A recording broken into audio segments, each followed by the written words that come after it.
Okay. Thank you very much. Members, welcome to this special meeting in the Lochaber Committee, where we have one substantive item on the agenda, which is to disperse grants for those applications that have applied to the Heinen Coastal Communities Fund. Just a few housekeeping points before we commence business today. I propose, if we are still in session at midday, to break the minute silence on the anniversary of the beginning of the COVID lockdown a year ago today. Before we commence with everything today, I would also like to make a particular thank you to all of those officers who have put so much hard work behind the scenes in preparing the reports for today's committee meeting. It's a Herculean task, and as Councillor Henderson commented a little bit earlier, although it was an impressive piece of work that's been put together at very short order for members today, it makes our task no easier in deciding how we are going to award these grants today. So we'll proceed with the rest of the meeting at the moment.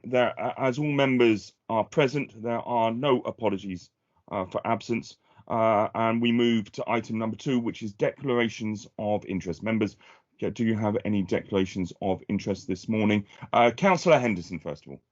Yeah, good morning. I've got my usual one as council appointee to cool regeneration there, and that concerns the Thomas Telford Marina, which is sort of an arm's length company there.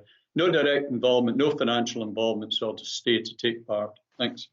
Thank you very much, Councillor Henderson. Councillor Thompson. Thank you, Chair. Somewhat similar to Councillor Henderson's declaration of interest. I am the Council's appointed director on the Isle of Egg Heritage Trust. One of the applicants, Egg Trading, is the subsidiary company. Obviously, over the past couple of years, I've taken part in discussions as a director of the Isle of Egg Heritage Trust around the subsidiaries' activities. So I have been involved in discussions around this project. In normal circumstances, I think I would ask to apply the test, so the exemption for being a council-appointed director.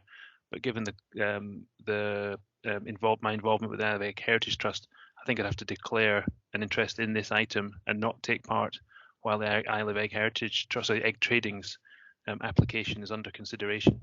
So, Chair, if there is a period of discussion of the the Egg Trading's application, I will withdraw from the meeting at that point. If it should be that application, once it has been discussed, I would hope to rejoin the meeting at a later point. Thank you, Chair. Thank you very much. Appreciated, Councillor Thompson. I don't think there's any other declarations from colleagues, but I have a declaration of interest as well, non-financial interest, as the Council's appointed trustee to the Arden and Merkin Lighthouse Trust, one of the applicants before us this morning. And like Councillor Thompson, I will exclude myself from the discussion on that particular item when we get to it this morning, as it would be inappropriate, as I've been involved with the discussions on the entire project that they are seeking match funding for from today, to take part in that discussion. Councillor Rickson, I've just seen you pop your hand up. Sorry if I missed you previously. You didn't, Chair, and thank you. This is a very marginal thing to state. I don't think there's any interest involved at all, but just to mention, I'm your appointee as an advisor to the Lochaber Environmental Group, and I know they are developing a hydro scheme in the Ballachulish area.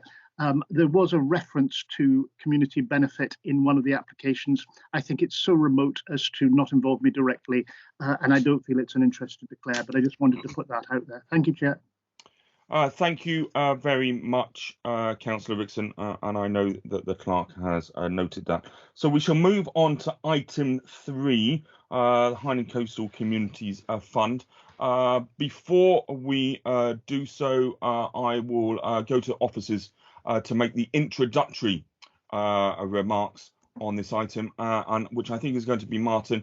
And I'm assuming, Martin, that at this stage you're not going to make any reference to any individual applications, and then we will move on from there, which will allow both myself and Councillor Thompson to depart the meeting briefly while we discuss those particular applications. So over to Mr. Culbertson. Thank you, Chair. Just to note there, I'm not going into any individual detail of applications, but there are 2 points just to make members aware in terms of match funding and implications for timescale for a decision. So I will be just drawing attention to those 2 points. Okay. Okay, thank you, Chair. You have before you today 11 applications in total to the Coastal Communities Fund. The total request before you is £675,585. Your available budget is £432,032. So that means you are oversubscribed today by £243,552. In terms of the application split between wards, there are 6 applications in for Ward 11, which total £429,000, and 5 applications for Ward 21, which total £246,585. Just as a reminder to members, the maximum grant request for the fund is £100,000, and you have 5 applications before you seeking that level of funding today. As a reminder again, at the initial expression of interest stage before Christmas, members set 2 priorities that they felt should be reflected in applications. Those were projects in remote rural locations and projects felt to be alleviating pressures caused by visitor numbers. These have been taken into account as part of the technical checks accompanying the applications, and I'll say a little bit more about that in a moment. So the task before members today, as set out in the report, you're asked to 1, consider all applications and agree whether to approve, defer to a future round or reject. Just with note to the decision to possibly defer any applications, we would just note that at this stage, the budget and the timescale for any subsequent round of Coastal Communities funding is not confirmed, although it is expected that there will be subsequent rounds of the fund. So just to bear that in mind if there were any views about deferring an application. For those applications that you wish to approve, the task is then to agree the level of funding to be awarded. That is to say whether it's the full request or potentially a lower discretionary offer, which you do have the discretion to make. Any discretionary lower awards may have implications for project viability and would need to be discussed on a case-by-case basis with projects as well. An important note today in terms of 2 applications and the match funding position. Ardnamurchan Lighthouse Trust and the National Trust for Glencoe and Glenetive Infrastructure Project have secured £192,000 and £375,000 respectively from the Rural Tourism Infrastructure Fund. Both of those awards are dependent on the outcome of today's request. Ardnamurchan Lighthouse require to know by the end of March, and the National Trust before June. So ideally, these 2 require a definitive decision today from members. A future application, Fort William Marina and Shoreline Company have a provisional award of £29,000 from the Town Centre Regeneration Fund. This is for purchase of rock armour, which is a key element of the works to hold in place the dredged materials that are the subject of the application before you today. The Town Centre Fund require to know the outcome of our decision by the 25th of March, as their funds need commitment in this financial year. So again, a formal decision on that one today would be welcome. Technical assessments, as you know, were circulated with the applications, and these included a RAG assessment, red, amber and green, against a range of criteria. Reflecting previous discussion with members, there's not a formal score and recommendation from officers. Rather, these are intended as an aid to members' discussions today and your decision making. The RAG status is officers' views as to the degree to which the criteria have been met and any concerns around it. And just to note that anything with red does not mean the project is ineligible. All 11 projects before you today are technically eligible to be approved.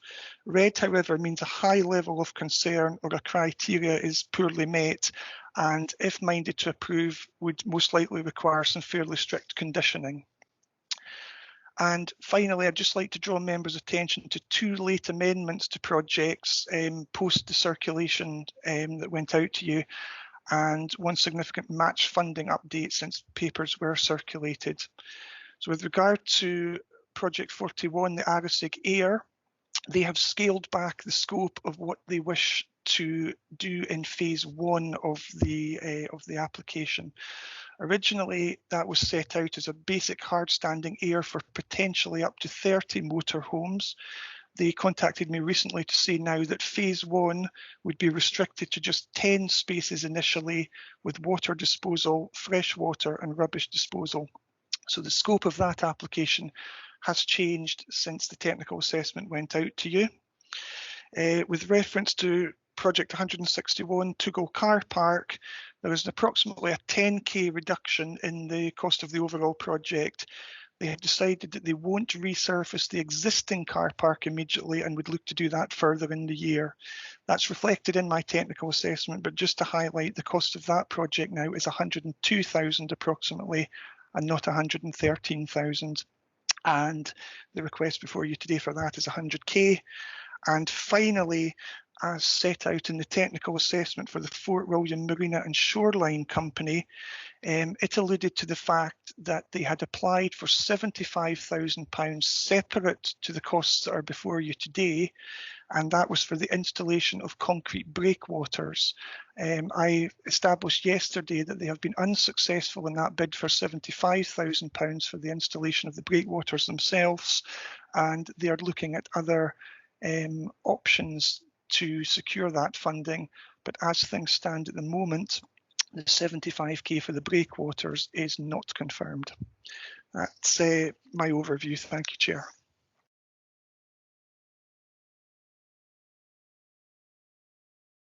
Thank you, Martin. That was an extremely comprehensive and clear overview. Thank you for setting out the technical elements that we were basing our discussions on this morning, and particularly for the explanation on the ragging system and how that is there to assist members, and the clarification on the red rag for any of those particular applications. And I'm sure colleagues will bear that in mind during their considerations today. Colleagues, are there any specific questions to Martin about the technical aspects of the papers in front of us this morning? Councillor Thompson, first of all. Thank you, Chair, and thank you, Martin, again for that summary. It's really helpful. Apologies if I've missed it, but in the event that the full amount is not spent, can balances be carried over into subsequent bidding rounds, please? Thank you. Yes, they can. Thank you for that confirmation. It's reassuring to know that it doesn't disappear back up the road to headquarters. Members, are there any other questions? Okay, now what I propose to do now, members, before we head any further, is there is a recommendation that members deal with the 3 applications that are ragged with green symbols across all criteria, and that involves 2 applications upon which myself and Councillor Thompson have declared an interest and have indicated that we will be absent from the discussions on this. And with your agreement, we will proceed on that basis, and both myself and Councillor Thompson will depart the meeting, and I'll transfer over to Mr. McInnes, who will assist you in appointing a new chairman just to take those 3 applications. Thank you, Councillor Baxter. Members, for the next few applications, could I invite nominations for an interim chair, please? Hello, it's Blair Allen here. Could I suggest Alan, please? Alan Henderson. And I would second that, Alistair, if you would like. Okay, thank you. Any other nominations? Okay, if there's no other nominations, I'll hand over to Councillor Henderson. Okay, thanks very much, Alistair. Morning, members. Thank you for that nomination once again, I think. Okay, we know where we're going now. We've got three applications there that we'll be discussing. They're marked green all the way through in the paper: the Ardnamurchan, the Egg and Laverick one, and the Glencoe Village. So, Martin, do we hand back over to you so that you take us through these, and we then go forward deciding whether we wish to fund them, whether we wish to fully fund them, or however we wish to proceed. Is that correct? Happy to take you through some of the headline points there in the assessment, Chair. Yes, absolutely. Bear with me 2 seconds. I'll just pull up my technical check for Ardnamurchan Lighthouse in the first instance.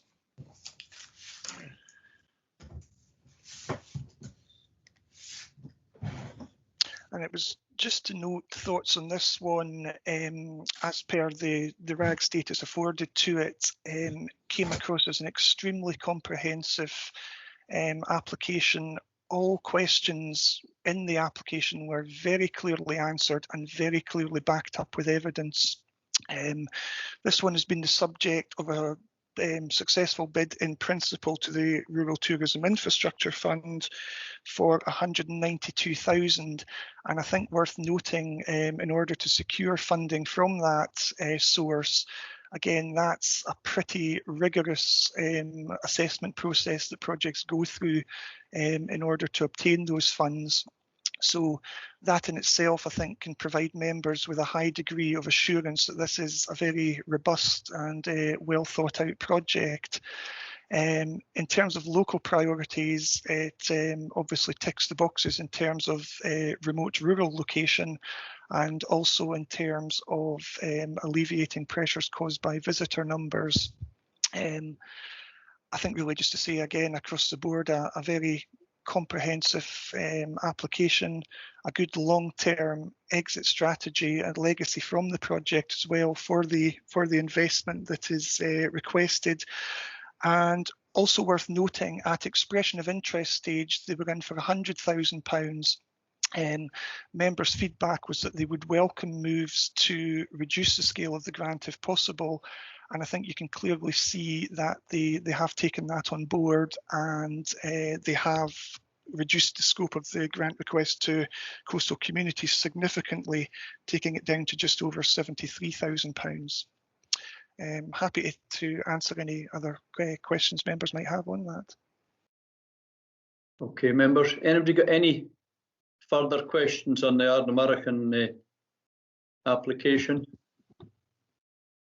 No, I think Martin seemed to be clear on that. I think everything is well expressed out there. Do you want us to deliberate on each one before we go through all three, or do you want us to do it singly? Happy to go with what members would like on that. I'm quite happy to go over all three individually first, if you feel that helps the discussion. Okay, I'll open it up to members there. Obviously, there are 5 of us still left in here who can vote on this. We see before us an application there that most of us have seen at different stages, whether it's been community asset transfer and the work that's been going on there, and them coming up to the finalisation of this plan at this moment in time. And it seems to me it's one that seems to have scope for developing as it goes on, but they seem to have a very complete and a very definite plan there. Has anybody got any objection to awarding the full money for any one project, or where you have a mind to go on percentage to try and be more even-handed across, or do you believe that the fact that this one is all green meets all the criteria that we've set ourselves, along with the main guidance as well? So we're happy to go ahead and award the full amount to this project, or anybody got any change from any different position from that? Happy to take any comments. Chair, I would normally have the courtesy of raising my hand, but for some reason it's not working for me. I apologise for that. Just to say I'm very happy to award the full amount. Thank you, Chair. Okay, that's very useful. If you're struggling, Dennis, just put your hand. I'll see, because I can't see everyone on the screen. There's a few of us who are actually involved in the thing. Blair? Yes, thank you, Alan. Yeah, I'm impressed with the application. I wouldn't have any reservations about awarding it the full amount, save for the observation that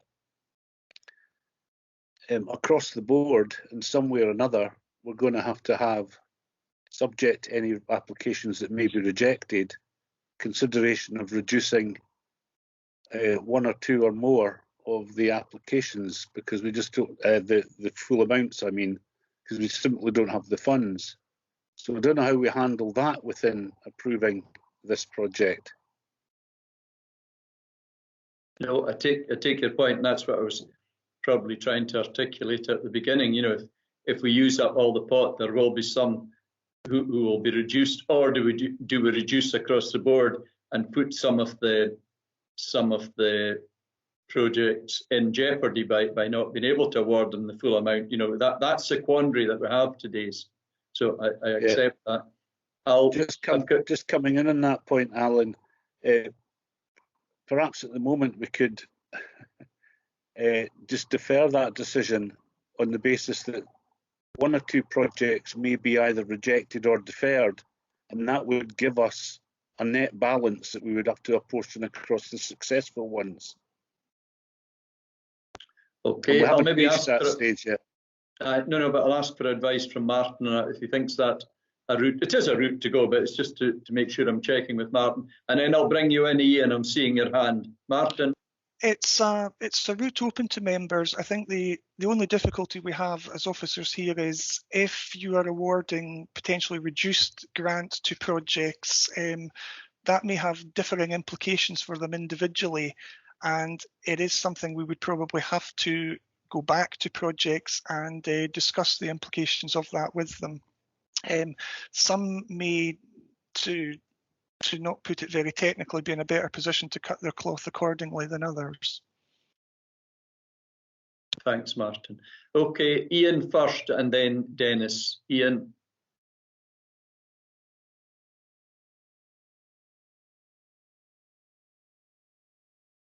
You're on mute, Ian. Yeah, I'm trying to get him off.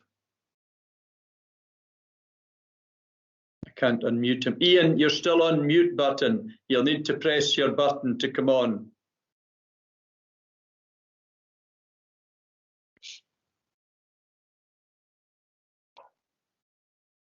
That's you. Thanks, Ian. I would like to see Adnamar getting the full amount of money to help them on their way. They need it all. It's so far out of the way and everything. Okay, thanks very much for that, Ian. Dennis? Thanks, Chair. Just like to explain the rationale behind my jumping in there to suggest that they got a full amount. I absolutely take Councillor Allen's point. I think there is a problem about whether or not we go for reduced funding for some of the schemes in order to make the sums that we have available go as far as possible. But my feeling was that we have three which have all green ratings. Now, I know the green ratings are not tablets of stone, but the fact of the matter is that that's the way the officers have come to their conclusions, that of the 11 applications, 3 of them were green on every single category. And my feeling is that if we consider those first, I was quite happy to award the full amount, or I am quite happy to suggest awarding the full amount to Ardnamurchan for 2 reasons. One, because it's all green, as are the 2 others that we're initially looking at. And secondly, because Martin suggested to us that he had actually gone back to them and their original application had been for more money. So I feel that they have ticked all the boxes for the officers. They've also shown flexibility in their funding bid, and I'm quite happy to propose that they get the full amount. But I do take on board what Councillor Allen has said about how we make our money go further, and I think that is a discussion to have when we go past the 3 that are all green. Thank you very much, Chair. Thanks for that, Dennis. Yeah, you make a good point about them having trimmed it already. Blair. Yeah, Alan, I'm happy to proceed along the lines that Ian and Dennis have suggested, particularly Dennis in relation to all the categories being marked as green. So yes, let's just approve those, or at least we haven't considered the other 2 green ones yet, but let's just approve the lighthouse on that basis now. Happy with that. Okay, thanks very much for that, Blair. I'll just check with Neil that he hasn't been trying to come in. Are you happy with that decision, Neil? Yes, yeah, I think yes. Yep. Okay, thanks. Martin?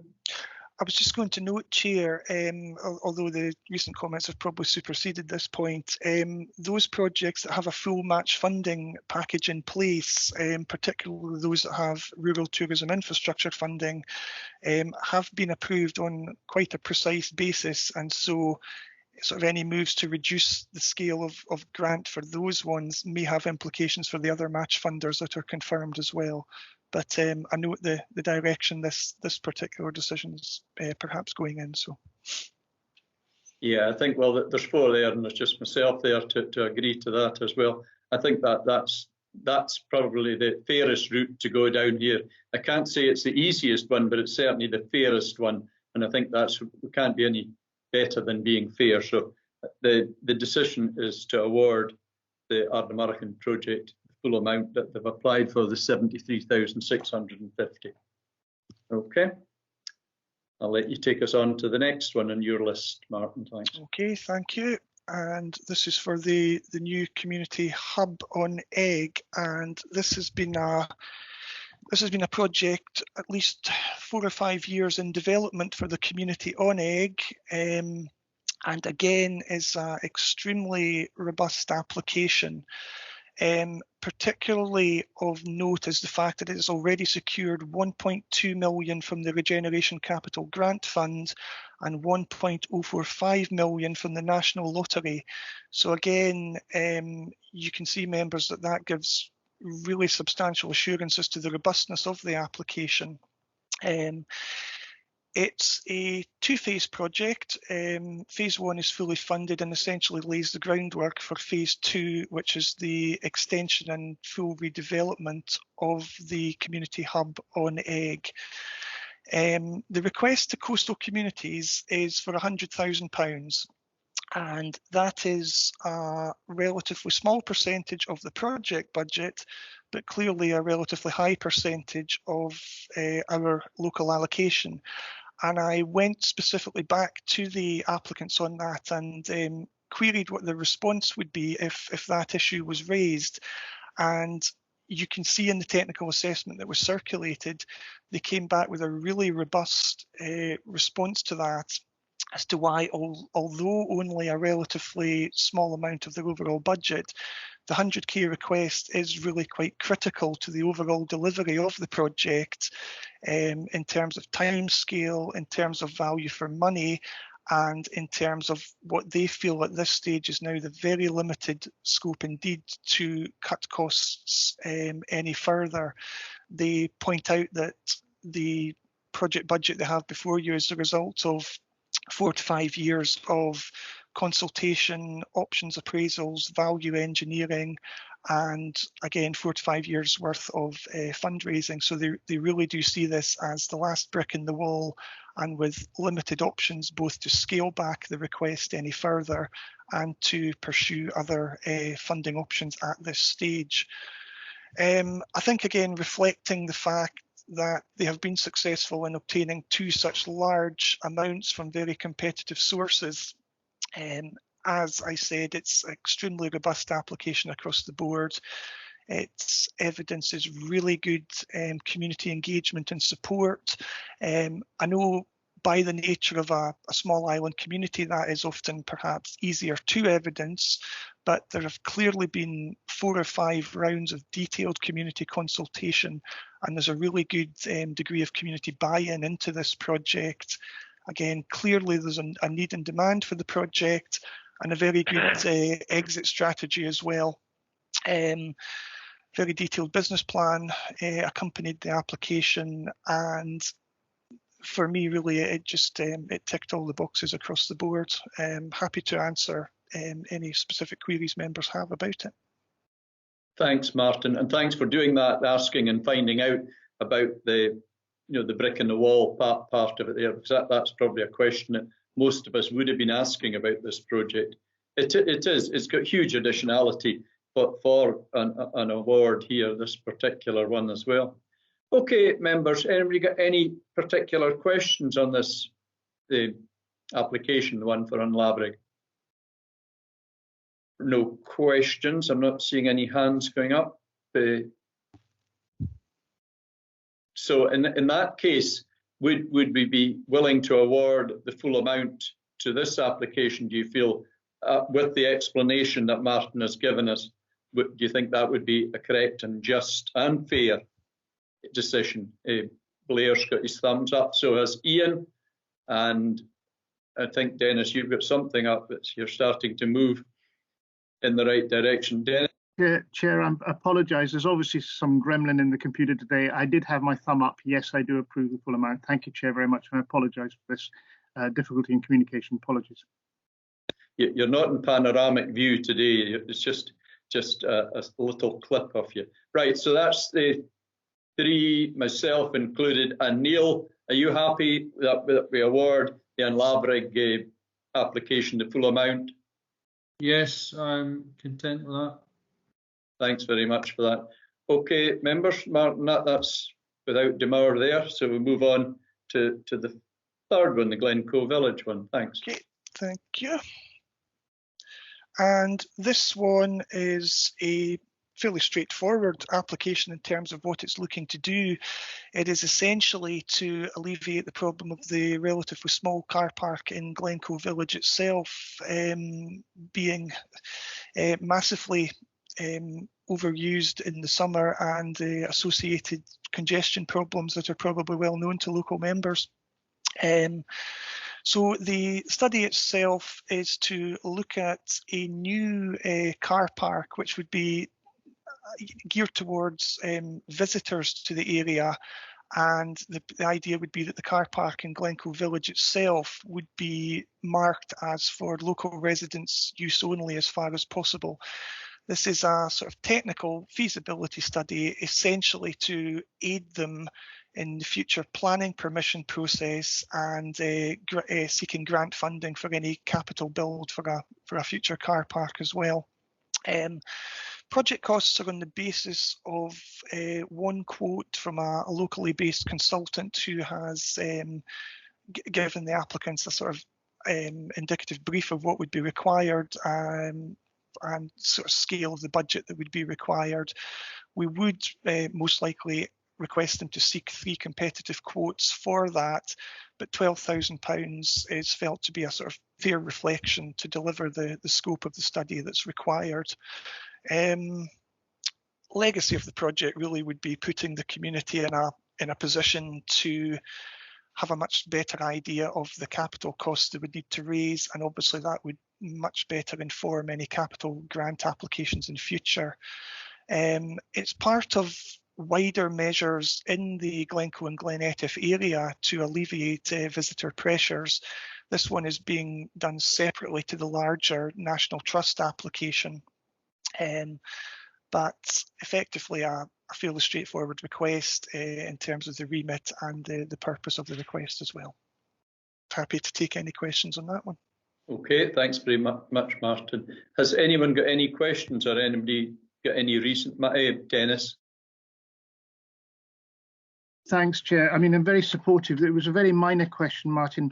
I noticed that you refer to the fact that the land surveyed at the moment is crofters grazing, and it's not necessarily relevant at the moment because legal agreements can be made in the future. But are we reasonably assured that the crofters are entirely happy about this? Because everything about the application ticks the boxes for me, but I just wanted to know if you had any further information about that sort of nature of that agreement with the crofters, and that they really are on board with that. Thanks, Chair. Thanks, Martin. Just, sorry, Chair, can just note that the note in the application towards the end, the land surveyed is designated as crofters grazing. The crofters have given permission for this land to be redesignated so it can be used as a car park to the benefit of the community. So that sounds positive. I think obviously as any condition of grant, we would seek written confirmation that that was indeed the case. Okay, members, thanks. With that clarity from Martin, are we all happy to agree that the 12k should be awarded? Yep, I'm seeing thumbs up all round there. Okay, thanks, Martin. That's us through the 3 green ones. So we can invite the chair back and Ben now that we've spent all the money and make their decisions even harder. There's Ben back and Andrew's back. I'll hand over to Andrew. Thank you, Alan. Thank you for that. And well done, members. Okay, let's move on. I propose that rather than try and be clever about going through each of these applications according to the ragging system, I propose that I will simply take the rest of the applications in order of how they appear on our report bundle and go through each of those individually if members are content with that. So it brings us first of all to the application from Cool Regeneration, a company for the Thomas Telford Corporate Marina on page 6 of our appendices. Back over to you, Martin. Thank you, Chair. And just before I go on, it might be helpful just to recap for members the budget position in light of the 3 previous approvals. Indeed. So currently you have approved 185,650. So that leaves you with 246,382 available remaining budget, and that's against an outstanding request of 489,935. Thank you. Okay, with regard to Thomas Telford Corporate Marina, members will be aware this is a long-standing development that has been ongoing for a number of years now. Overall, the marina development is a 3-phase project. Phase 1 has been completed. That was the infill of the area, the construction of car park and culverts to divert the existing burn that was on site. Phase 2 is currently well underway. The facilities building is rapidly going up now and is nearing conclusion of construction.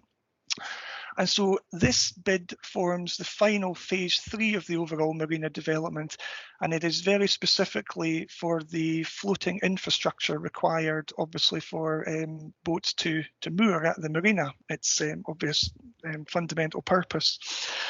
The application overall has benefited from several years of feasibility study work. It has a very robust project management team behind it and a very good and clear overall business case for the development itself.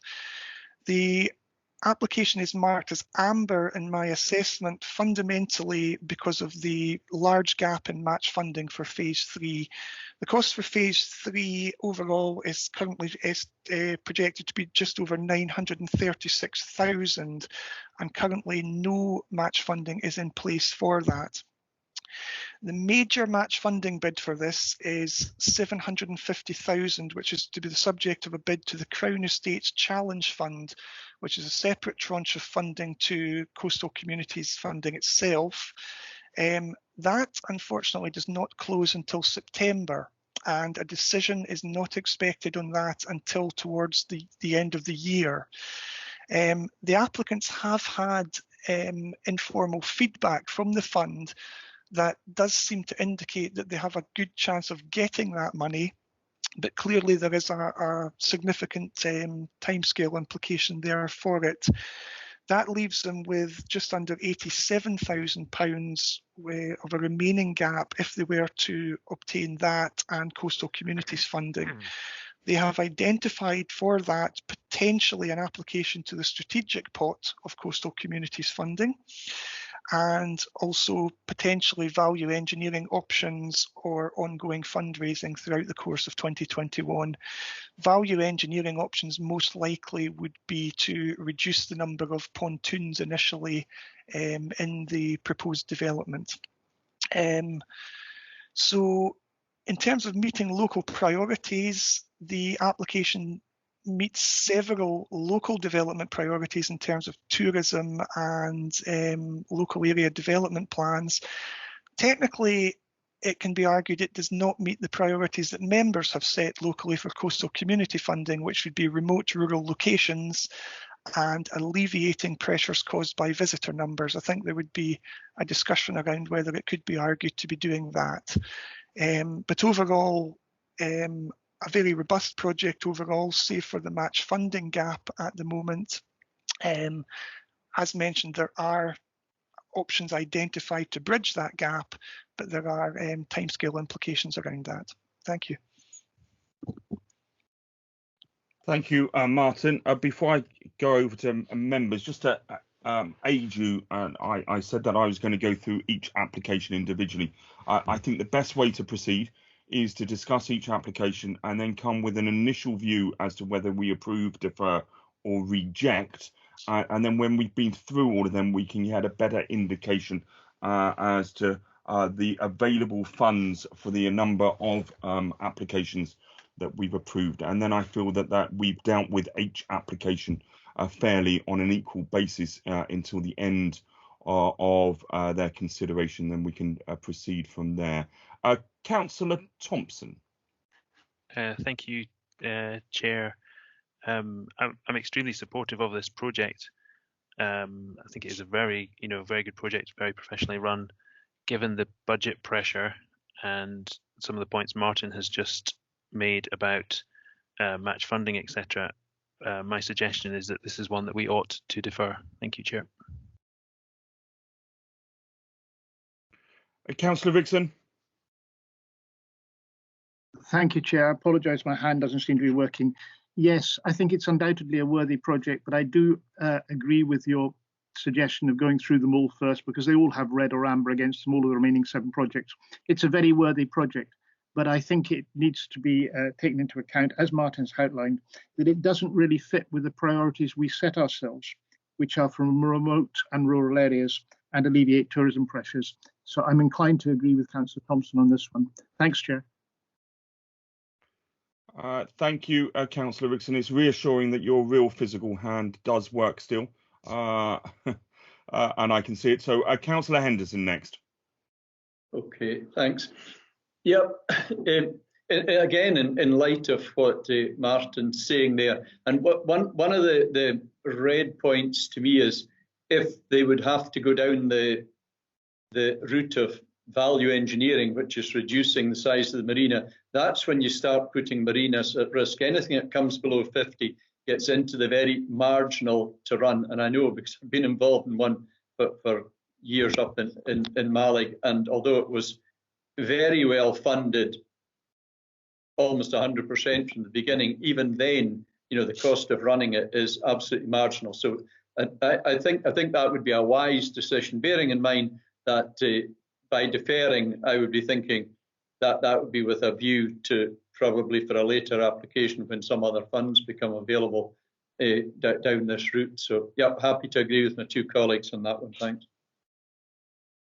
Okay, I see no other hands up, so I don't think anyone's disagreeing with a suggestion from our Ward 11 colleagues that we should defer the applications for the reasons that Councillor Thompson has outlined. Members, are we content to indicate a deferral from this item at the moment?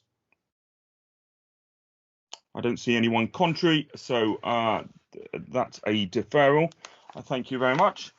Moving on to the Arisaig Air proposed by Arisaig Community Trust on page 25 of our bundles. Over to you again, Martin. Thank you, Chair. Bear with me 2 seconds. I'll just pull up my RAG assessment to refer to if necessary. And yes, a number of concerns about this one. Certainly, a good number of things that would need to be conditioned or resolved, I think, before any sort of formal release of funds. There are issues around land ownership, first of all. The current intention is for a private business to purchase the land on which this air is to be located, and Arisaig Community Trust would initially enter into a lease arrangement with the private business for that. As far as I am aware, there are no concluded negotiations about that initial purchase, let alone any actual lease arrangements at this stage. There are also significant questions around the longer term match funding for the project. The application indicates that it's quite heavily dependent on a community shares issue, whereby the applicants hope to raise approximately £100,000, and there is no real indication at this stage as to how well that proposal is going, or if they are indeed anywhere near raising that level of funding and further funding in order to complete the overall AIR, from which I think really the real benefits derive and the surplus income derives from the business plan is also dependent on what is really only at this stage in the application set out as to be confirmed future grant applications and loan funding. So real uncertainties at this stage about overall funding for the proposal and about land ownership and lease arrangements. In terms of what's before you today, the application was always pitched as being a phase 1 application, and as I touched on in my introductory remarks at the start of the committee, that was originally supposed to be basic hard standing, a ticket barrier and electrical connection for up to 30 camper vans as is set out in the application. That was subsequently scaled back to 21, and then very recently, post the assessments going out, the intention now is that the basic AIR would comprise just 10 spaces with water and rubbish disposal facilities. I should also note at this stage that planning permission and SEPA consent, neither of those are in place at present. And it is hoped that the full complement of 21 spaces could be delivered at some point next year. It's also worth noting that in terms of any benefit from the project this year, they now don't feel they would be able to be operational until September at the earliest, going by recent email correspondence from the applicants. And I should also make members aware that in the course of this application process, they've been made aware of some significant local resident objections to the proposal. We advised those residents that any objections would of course have to be made in due process through the objections to the planning proposal. But just to make members aware that it appears there are some significant local objections in the immediate vicinity to the proposed location. Other than those points, I think other points just to draw attention to, it does tick the boxes if all else being equal, in terms of local priorities. Members have said that that is projects in remote rural locations and alleviating visitor pressures. But certainly some significant concerns around match funding, land ownership and lease issues. And I think also at this stage in terms of value for money, because there is, if you like, sort of limited assurance at this stage as to what the end result is, and whether the longer term benefits of the fully delivered AIR and the surplus for reinvestment back into community projects can in fact actually be delivered at this stage. So happy to take any questions on that one. Thank you, Martin. Before I go to colleagues, I have a couple of questions on this. First of all, about the match funding and in particular the community shares option. So on page 35, you give an indication, or they give an indication, that they expect that match funding to be available in April 2021, but I'm unclear as to whether that community share option has been launched and what discussions they have had with the organisations that assist communities in preparing those community share options. I don't think there's any indication of that within our papers here, although I've just flicked and I've seen it. They're working with Community Shares Scotland to establish ACT trading. So could we possibly have an update on where they are with that, and whether, you know, is that April the 2021 date the date that they actually plan to launch that share option, which I'm assuming is the case.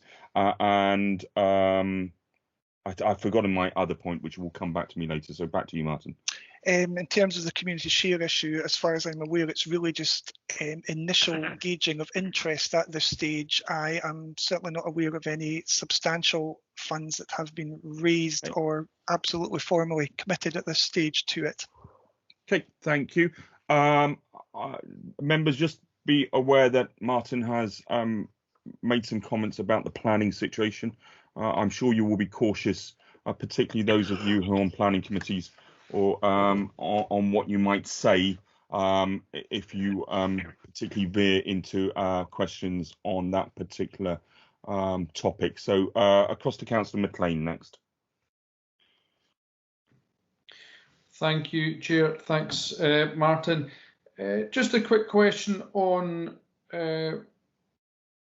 competition with the money coming into the fund and the sort of governance over how we make sure that that doesn't create unfair competition for already established businesses or organisations. May not be particularly, but seems to be relevant in this application. So how do we ensure that our fund money doesn't inadvertently damage already established services that provide a similar service? In terms of state aid, we are taking further advice from the state aid unit as to the fund as a whole, in fact, and Fiona might want to say a few more words on that, possibly. In terms of local competition, I'm aware from the applicant that there have been discussions, particularly with a nearby campsite owner, and impact of that has certainly been discussed with that campsite owner as well, and it's alluded to in email correspondence with myself. Just try and open an actual email I'm looking for there on that one. Yes, the applicant has said he's discussed the proposal with the Kinloyd campsite operator, and he's indicated that they don't expect to be in a position to start operations until September at the earliest. He's indicated that that would give them, at least quoting here, a couple of months with no competition from us in what everyone is expecting to be a very busy summer.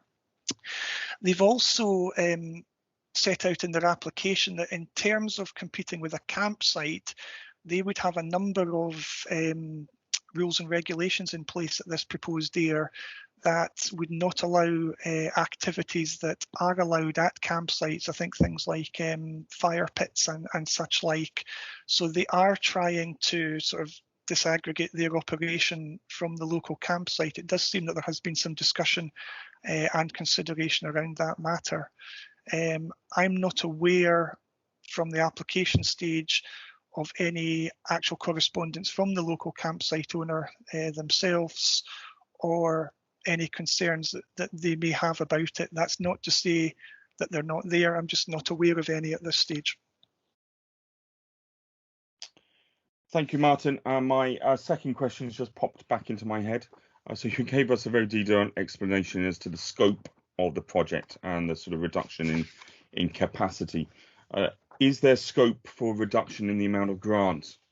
If we were minded to award a grant today, is there scope for discussion about a subsequent reduction in the grant available, or is most of their costs a sort of upfront capital costs that is not determined by the capacity of the air as a whole? So in other words, the barrier and all the other associated works are that the bulk of the costs that would have to be provided for at the beginning, irrespective if they have 10 spaces or 31 spaces. The cost before you today, the overall cost is approximately 150k for phase 1. Now that covers access road, hard standing for what is now 10 camper van spaces, together with wastewater disposal, freshwater availability, and rubbish disposal. In terms of the funding package for that, that's based on a £100,000 request to ourselves, £40,000 potentially from a private business, and £10,000 that remains to be confirmed. And the 150k is also at this stage based on largely on a cost estimate from a local contractor, so that has not been to tender. So there are significant question marks about the final cost for that reduced phase 1 scope. Thank you. Next up is Councillor Henderson. Thanks, thanks, Chair. Yeah, mine aren't so much questions, but more the fact, that this is something, as we've followed, it's something that has been ticking all the boxes all along, and something that we greatly need in the area. I don't fear any competition here, because I think what they would actually be doing would be taking the vehicles out of the way, the ones that we have particular concern about. So for me, it ticks the tourism pressure side of it, as well as being remote and rural. Unfortunately, though, with the discussion this morning and the fact that now, and I won't stray into planning, but when I hear the word objections coming along, and we need to spend this money and spend it quickly to be able to get almost instant results if we want to have any benefits this summer. So for me, I would be moving to defer this one at the moment. There are just too many red lines and imponderables at this moment in time. Thanks, Chair. Appreciated. Councillor Thompson, and then we will take Councillor Rickson. You can pop your hand down, Councillor Rickson. Thanks, Chair. I agree with my ward colleague, Councillor Henderson. Thanks. Okay, and Councillor Rickson. Yeah, I'm sorry, Chair. I think my hand must be operating under... No, I was referring to your physical hand. I didn't want you sat there for the next 10 minutes whilst Councillor Thompson spoke. Right, thank you. I appreciate that. I mean, like Councillor Henderson, for me, it absolutely ticks the boxes about having a project from a remote to rural area, and also the one about alleviating tourist pressure. So I think it's a wonderful project in that respect. But I'm very much aware of the red gradings which Martin has given it. And I think in a way it's too early to come to a decision about this one, because I think some of these issues, they can still work to resolve. The issues about competition with local campsites, which Councillor McLean raised, is perfectly valid ones on. I'm just conscious of the fact that if we defer this completely, one of the issues we may have is that if we defer a number of projects, we may have some of that money which we've allocated unspent. It's just to air that out loud. But I certainly think that given it's got red flags against it from Martin, and given some of the discussion today, I'm quite happy to defer it. Thank you, Chair.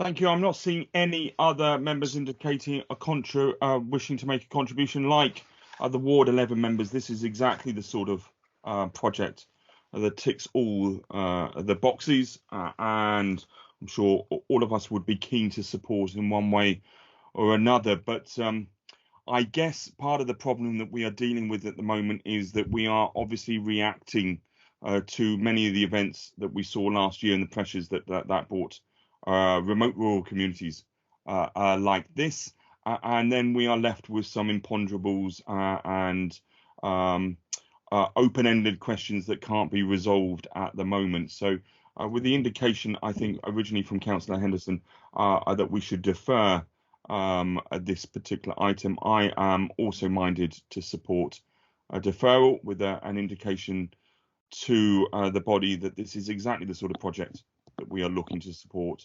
and give the reasons why we're unable to at today's meeting. Unless there are anyone else to a contrary view, I think the majority is who have spoken so far have indicated that this is a deferral on this particular item. It is indeed. Thank you. And we move on to the application from Ardgour Community Council for an improved Ardgour area path network, and this is on page 111 of your packs. Martin. Okay, thank you, Chair. This is a relatively straightforward application in terms of what it's looking to do. The application as a whole includes coverage of the path works that they have undertaken and rhododendron clearance, but effectively most of that work is now completed, and the request before you today for 10,935 is essentially all for signage and interpretive boards to complement those paths that have been upgraded and improved. As I say, straightforward request. As is often the case with smaller scale applications, there's maybe a couple of the questions in the application are light touch, shall we say. Evidence of engagement and support for the project is, to be fair, I think largely anecdotal, but I think that probably reflects the fact that the applicants kind of know that in themselves, that there is that local community support for the idea, and it perhaps just isn't expanded on maybe as fully as it might be in the application. In terms of delivering the project, it's very straightforward to do. I don't think there's any concerns around that other than obtaining the necessary quotes for the signage and interpretive boards. Costs in the application are based on a quote from a local supplier who has a sort of strong reputation for providing such things locally, and I think there can be reasonable assurance that the costs are realistic. I think the only question I really had over this one would be in terms of the degree to which members think it meets your local priorities. That is to say, it is a remote rural location. The two locations are around the Ardgour area and over from the Camasnagal ferry, and whether you think really a case can be made from this one for alleviating pressures caused by visitor numbers. I think if anything, it's actually designed to maybe partly increase footfall on the Camasnagal ferry, encourage more walkers over to the other side of the water from the Fort William side, and the knock-on effects that have for local tea room in the area and such like. So no other real observations at this stage on that one. Happy to take any questions. Thank you, Martin. Yes, I guess our issue here is over meeting the local priorities, and I've always, my understanding of them and my support for them was our preference would be, our priorities would be towards those applications that are either in a remote rural area or alleviating tourism pressure, and obviously if it matches both, then it has a much stronger case. And so I wouldn't rule out supporting this because it's not necessarily addressing some of the tourism pressures that we've had. They would have, you're right, they would have strengthened their case with more evidence as to the local support. They have been working on this project for some time, and I think their discussions and minutes from things like community councils where there's been public involvement wider than the community council would have strengthened their case in particular. I don't know if anyone else has any particular comments or questions at the moment.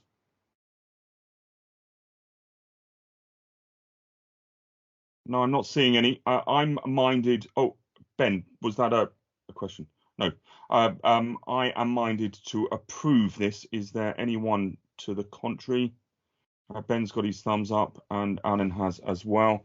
So that is, and Ian and Dennis as well. Thank you. There's no one to the contrary. So that is recommended for approval at this stage. Let me just move on beyond Glencoe. And that brings us to the application from the National Trust for Scotland for sustainable visitor infrastructure in Glencoe and Glenetiv on page 139 of your bundle, and a grant requested for £50,000. But I'm meeting at the moment, so I'll come back to you later. Cheers. No. We'll just wait for Councillor Raman to rejoin the meeting in a moment. Okay. So that's page 139 on your papers, and back to Martin again, please. Okay, thank you, Chair. Again, this was another one of those applications, extremely well written, I thought. Clear clear evidence of the need for the project, what they're going to do to alleviate the problems, where. The thing that really complemented the application was a very, very detailed technical report that accompanied it. That wasn't circulated to members, but it was highlighted that that was available should members wish to see it. As I say, that contained comprehensive photographic and survey evidence and strong assurance of the costings behind what was proposed. The application, as I noted at the beginning of the committee, has provisionally secured £375,000 from the Rural Tourism Infrastructure Fund. And again, that provides really substantial reassurance as to project robustness as well. There's a clear legacy and exit strategy from it, and one of the major things from the application is significant revenue generation from car parking charges to be proposed at the Three Sisters car park.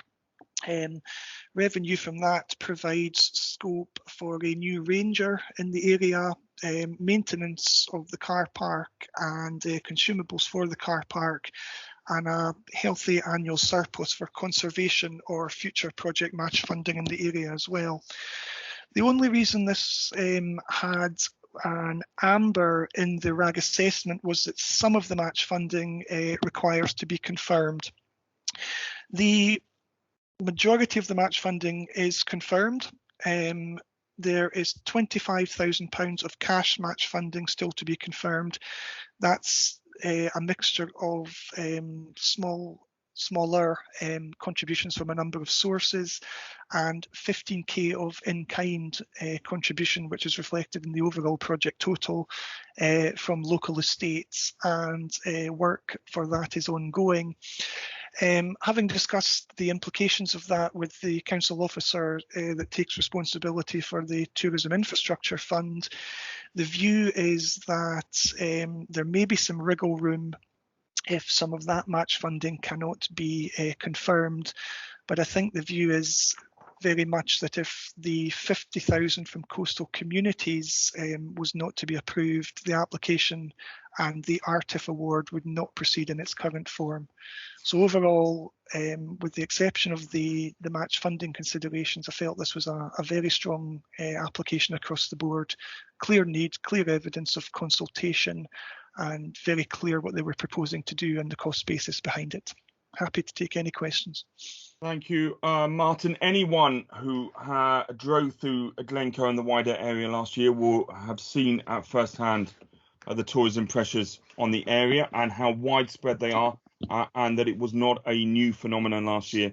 It has been something that's been building up for many years, certainly since before I was elected as a councillor. And what I find most impressive about this application is that, as someone who had tried to get the South Lochaber communities engaged with a national scenic area management plan a few years ago, and they did not want anything to do with it because it involved Fort William and the Ben Nevis part of the scenic area, the fact that it is Glencoe who have taken this forward, not just the National Trust for Scotland, who are the lead partner on this, but with engagement from the estates, particularly in the Glen Etive area, but also the local community council as well, and that this is part of a whole wider project of improvements across the whole of the area. I would recommend approval and hope that I have support from colleagues for that. But I see that a number of them have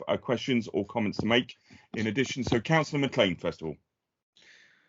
Yeah, so we're obviously very supportive of this. It's very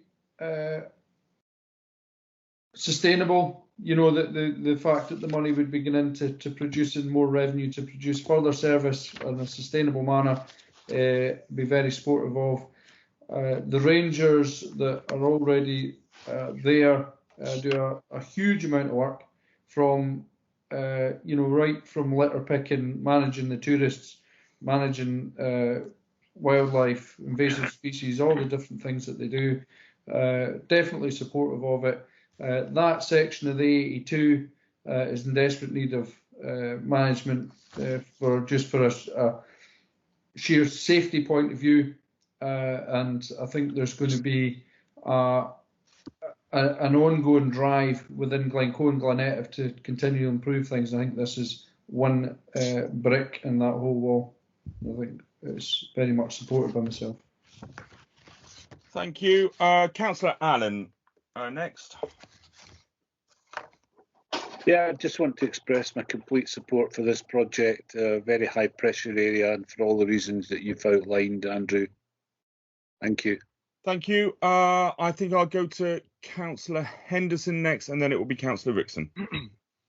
Thanks. Having dipped my toe in this one and seen what an impossible task it looked like, I'm quite surprised that it's got to this stage here. But just one question I was wondering, as we're juggling about with funds, I just wonder, would this be one that would fit in with the visitor management plan, which is also about extending lay-bys and car parks, or certainly lay-bys to a degree?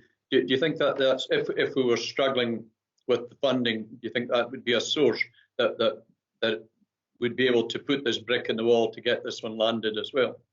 Probably for Martin, thanks.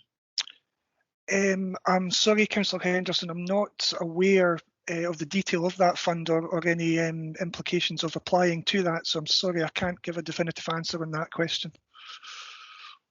Okay, in that case, forget it and we'll just move on. Okay, thank you. Councillor Rickson. Thank you, Chair. Just to say, yes, I'm supportive of the idea and the scheme that they've outlined. Can I just raise one caveat, which is to do with the National Trust for Scotland? I noticed the National Trust for Scotland is involved both in this application and the one from Canna, which we'll consider later on. And the reason that I mention that is the National Trust for Scotland is a huge organisation, 3 million visitors a year and 300,000 members, and they own something like 76,000 hectares. And yet they're coming to us for some funding. They're putting in 100,000 of their own money here, but they're also coming to us for funding, both for this and the feasibility project in Canna. I just have a slight concern at an organisation as big as the National Trust for Scotland using the Coastal Communities Fund. I think I would probably feel happier when it all goes to communities as opposed to big organisations. Having said that, that wouldn't prevent me from voting in support of it. Thank you, Chair. It's just an issue that I wanted to raise. Thank you. No, that's a very fair point, Councillor Rickson. I would say in response, though, knowing all of the areas that are indicated, that this isn't just helping National Trust for Scotland. Many of the infrastructure improvements are on local estate land, and that it will improve the whole experience on a much wider basis in Glencoe and Glenettive, and not just the land that the National Trust for Scotland owns within that area. I would say that they probably, in terms of land mass, account for about a quarter of the infrastructure improvements that we are suggesting here. But you make a perfectly fair point that a big charity like this, but I think it's because they've taken the lead on it, recognising that someone should, and maybe for a big project like this, the local community on its own didn't have the capacity to do that. So that's why I'm prepared to support it. Councillor McLean, you wanted to come back. Just on Dennis's point there, if this is going to be seed money for potentially revenue creating activities, is there any way of just making sure that the National Trust distribute that money? I mean, they've obviously indicated that they plan to do it through ranger services. So would that ranger then cover more than the National Trust ground? Because the seed money is effectively coming from public funds, would they be open to that ranger having responsibilities in the Glencoe village area? Martin, can you respond to that? What can we do to address those concerns? I don't have any great detail as to the remit of the proposed ranger post. In terms of conditioning, if you wish to award coastal communities to this project, you could choose to insert a condition around potentially the scope and remit of that ranger post. I guess there would be some discussion with the National Trust about that, but there is no technical reason I don't think why you couldn't condition accordingly if you wish to see certain guarantees about the Rangers' remit. Okay.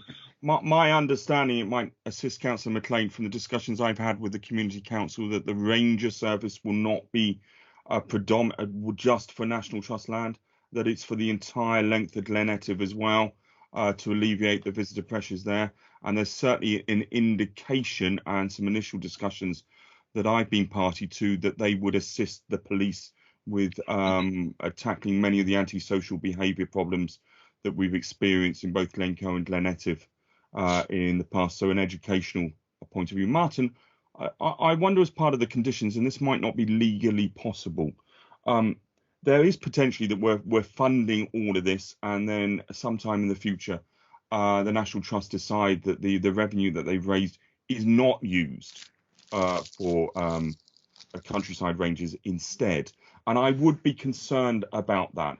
But I'm not sure that we could condition it that revenue has to be used for the funding of countryside rangers, and if they decided no longer to have countryside rangers in the future, that revenue has to go to another source. I'm not sure how long you could condition that potentially. There may be scope to time limit that condition. It may be felt reasonable that for a minimum period it has to be used for that purpose. We'd probably need to take some further technical advice as to the conditioning of that, but broadly speaking, there may be some scope to address that point. Okay, Councillor McLean. Yes, I wouldn't want to slow up the application and delivery of the scheme, but I think it would be wise to have some sort of future proofing in that revenue and to make sure that it remains funding for the Ranger service, and also that Ranger service coverage is well defined. But I think that could be put just in a simple paragraph within the award. Surely it doesn't have to be an overly onerous activity. Okay, if that's the recommendation from this committee, Martin, are you content to pursue that with the applicant? Yes, certainly. Okay, I don't think there's anyone indicating that they are opposed to this application, so can I take it that members are in favour of approval? No one's indicating otherwise, so that's approved. Thank you, everyone. And we move on across to page 163, which is the Road to the Isles Facilities Group, and this is the Silver Sands Toogool car park improvements. Back across to you, Martin. Okay, thank you, Chair. Yes, this is an application to expand the car park quite significantly at Toogool in response to, I think, very well documented local problems in terms of parking in the area and severe pressure caused by visitor numbers in this case. They are looking to expand up to 75 bays into land that is currently in private ownership, and that's really the main outstanding query about this application. They do not, to the best of my knowledge, up to today, have that formal landowner consent. They had indicated that they were about to enter into more formal legal discussion about that. The private landowner has indicated informally that they are supportive of it, but I think they're wanting to see the final detail on exactly what is proposed. So that's the one major caveat, that landowner consent is not yet formally in place for this development. The project has scaled back slightly in its scope. The total cost originally was just over 113,000, and as I touched on earlier, they're proposing to defer the resurfacing of the existing car park until later in the year. So costs before you today is £100,000 request for just under £103,000 total cost of the project. That does require to be tendered. It's based on a quote from a contractor who is in the area and has experience of similar types of projects as well. So they have provided a detailed cost estimate for the works at the moment. The applicant body, the Road to the Isles Facilities Group, have already successfully undertaken 2 community toilet and facilities projects, and they're showing a good record of delivery on those through leader funding that I'm also involved with. The business plan that came with this application, there were some financial projections as well, and they've based this on average annual income per bay of £300 and also £500. With average income of £500 per new bay, this allows the group to employ a ranger for the area and a small annual surplus as well to basically cover operating costs for the car park and the toilets themselves. And I think it's worth noting that the £500 average income per bay annually could well be considered to be conservative, given figures that they've obtained for Highland as a whole, and given the popularity of the area in question. The group do not feel they will have any problem bridging the small 3k gap that they currently have in order to deliver the applications that set out before you. They feel very confident that they can raise that with local crowd funding if necessary, and they point to really strong demand in the area for parking problems to be alleviated. So I don't think there's any great concern about that. I think the only significant question mark for this project at the moment is the landowner consent, which would obviously need to be a condition of any grant you're minded to make. Thank you. I think we should go to Councillor Henderson first, then Councillor Rickson, and then Councillor Thompson. Okay, thanks, Chair. Yeah, and thanks again for that summary, Martin, on this particular one. There's also another aspect to this one, is the road safety that the car park would actually be helping as well in a huge way. And I think they have been conservative all the way along. This is a new venture for this group to get involved in the actual parking, but they've been extremely successful so far, and they've negotiated the Rural Tourism Infrastructure Fund there to build a toilet in Malling. So I have every confidence that this group would be able to move forward and get the job done. The landowner, as Martin says, has indicated the fact that his willingness, and obviously to the next stage is to move on to formally agreeing to it. We've even been able to get from the council an agreement that in the meantime, before the community asset transfer, which is underway at this moment in time, and is the access to this site through the car park, we've had a confirmation from the council that they'd be willing to allow temporary access as well, so there'd be no hold up on moving forward. But for me, that this, as long as we cover ourselves with the caveat that the land has to transfer across to the group, or whatever deal they're able to do, but I suspect it will be taking it over there that we would be putting this one forward. It's exactly what we've been looking for, and what the funding, the problem that the funding could solve for us in the area. Thanks, Chair. Thank you, Councillor Rickson. Thank you, Chair. Just to say, this area is probably our most acute local pressure point. The group do have a good record of delivery in terms of local toilet facilities, which they provided with a try and currently being built in Malling.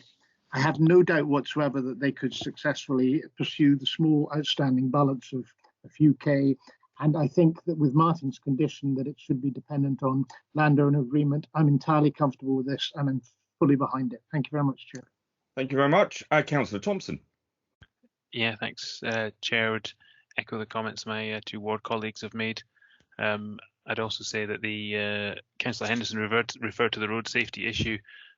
Obviously, the location of this car park is one of those locations where so many photographs were taken last summer, just highlighting how difficult it was. And our own, the council's roads department have already taken steps to alleviate some of the safety issues, but the car park is part of that whole package. So this is a great example of actually the council working together with a community group to deliver a solution. So I'm fully in support of it. The only thing I would add to comments already made is that this is, I think, a key stepping stone to wider solutions around the whole B8008 and all the pressures that lie along it.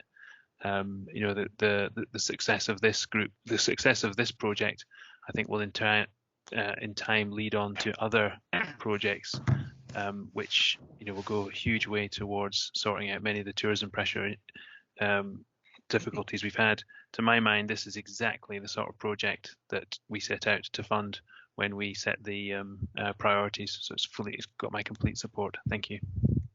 Thank you. And Councillor McLean. Yeah, so second what Ben's saying, it's great to see communities taking a lead, potentially providing an example for councils and government to follow.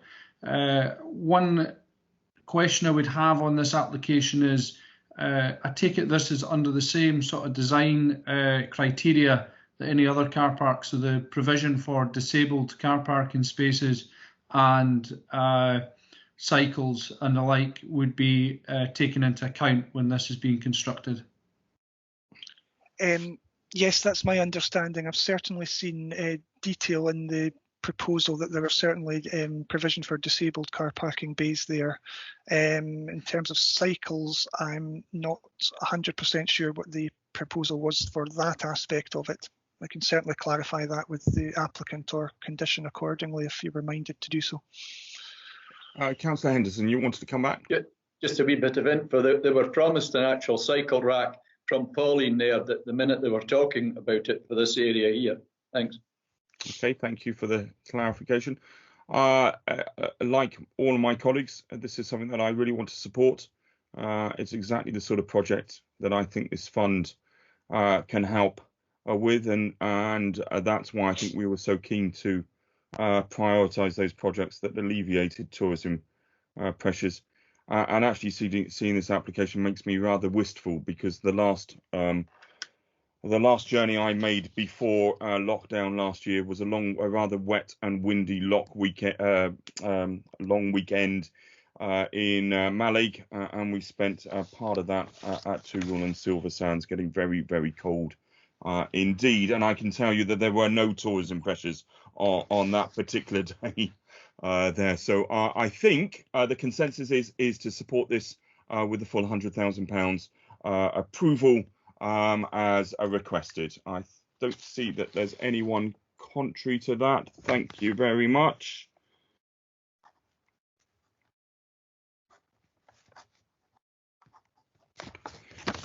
Moving on, we are now with the application for the dredging of Foreshore in the name of the Fort William Marina and Shoreline Community Interest Company, and that's on page 176 of our packet. Thank you, Chair. It might be an opportune moment just to refresh members as to the current commitment position, if you like. Yes, please. Okay. Currently, you have indicated that you're minded to support applications to the value of 346,585. So that only leaves 85,447 available remaining. So with three more before you, the dredging, the Muck Community Store and the Corrigan Barn feasibility study, that's £129,000 worth of outstanding request. Indeed, and I think we agreed at the commencement that we would go through each individual application and decide whether we wanted to approve it initially on the full basis, and then if we've overspent at the end, then we're going to have to review all of those applications and make some harder choices before we can conclude. But thank you for the running update, Martin. That's much appreciated. And your comments on this particular application, please. Okay, the dredging of the Foreshore, although the application before you today is purely for the dredging element, that's costed at just over £105,000. The request for yourselves is £100,000 towards that. It's critically important for this project to understand that there is a second element which fundamentally has to happen in order for the dredging to take place, and that is to say the infill works, i.e. where they're actually going to put the dredged material. Now, the proposal for this is that the dredged material from around the area of the existing pontoons at Fort William is going to be infilled into the area behind the old Puffer Pier, which I'm sure you're all familiar with, and that will extend along to the ramp that goes down to the shorefront, just adjacent to the Crannog restaurant. The total cost of that element of works is approximately £60,000. It's critically dependent on securing money for rock armour to hold the infill materials in place, and there is also substantial work required to actually place the infilled materials in place and bring it up to an appropriate levelled off level, which is intended would be a basis for future development, potentially to be built on, or certainly for temporary facilities to be put in place. In terms of the infill aspect of this project, they have a provisional award from the Town Centre Regeneration Fund of just over £29,000, and the applicants have indicated that they will make the balance of the infill works up from their own resources at this point in time, together with the £5,000 shortfall for the dredging costs themselves. The infill works are also dependent on the granting of a marine licence, as are the dredging works themselves as well. Neither of them are in place at this point. A decision is expected on one at the end of March and the other in mid-April. I would also just note that in terms of the costs for the dredging, that has been on the basis of 2 quotes that the applicants have obtained. And in terms of the infill works, that is currently on the basis of 1 cost estimate that still appears to have quite a few uncertainties and estimates in it. So I think more assurance as to the finalised cost of the infill works would certainly be welcome and a condition of any grant awarded. What you get at the end of that phase is essentially a dredged area that gives a greater capacity for a greater number of larger yachts to use the existing pontoons, and it is hoped ultimately expanded pontoons in the area, and initially the use of 4 concrete breakwaters that the applicants have secured. That allows temporary mooring facilities before ultimately those breakwaters would be relocated to provide more of a sort of sheltered harbour for expanded pontoons. That is in itself is some way down the road in terms of funding and actual delivery. What you would have if members were minded to support the dredging, therefore, would be a dredged area, and subject to confirmation of the infill works as well, those dredged materials taken from the area around the pontoons and infilled and levelled up around the location of the existing Puffer Pier. And that would be what you have at that point for your investment in money. The additional mooring capacity is dependent on the locating of these concrete breakwaters. The applicants have the breakwaters currently over in storage over at Corpic, but the cost required to actually install them is approximately £75,000 for the necessary infrastructure that is required to install those. They had hoped to secure that from grant funding. I learned yesterday that they were unsuccessful in their bid for £75,000 to install the concrete breakwaters. So at this stage, there is considerable uncertainty as to how the cost of that would be met, which is what I think really delivers your added value and capacity of this development. So overall, in terms of my RAG assessment, amber in terms of uncertainty about costings, the outstanding permissions, and at this stage, the legacy that you would be getting from your investment of £100,000 in the dredging aspect of it. I think that's really the key points I wanted to summarise at this point. It's also arguably, in terms of your local priorities, not a remote rural location, or arguably alleviating visitor pressures, visitor number pressures. I'm happy to take any questions on that. Thank you very much, Martin. I've got a couple of questions. The first one leading on from the information you provided about this £75,000 grant application, which was refused. Have we got any indication from the applicants as to where they are thinking about getting that particular balance from, and whether they've identified other grant opportunities that they can apply to? So that's my first question.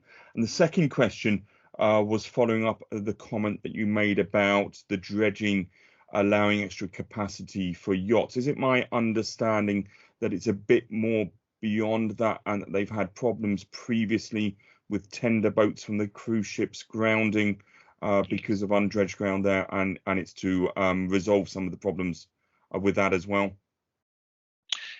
Okay, thank you, Chair.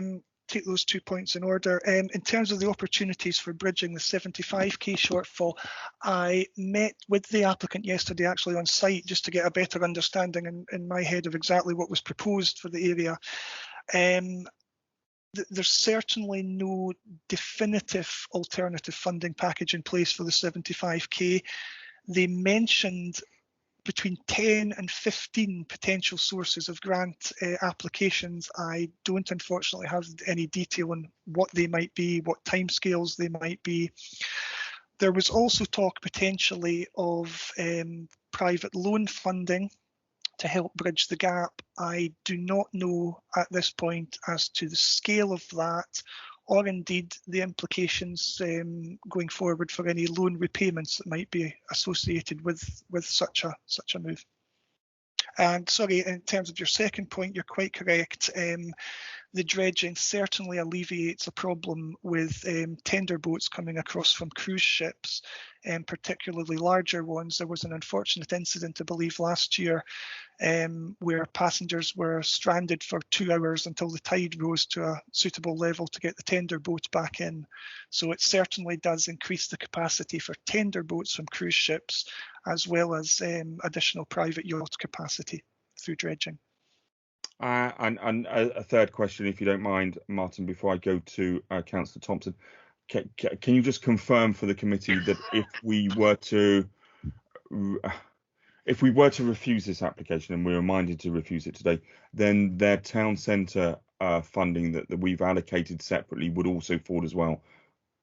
That's my understanding. That they're looking, I believe, for a decision on that by the 25th of March, as there are commitment implications in this financial year for that fund. Thank you. Councillor Thompson.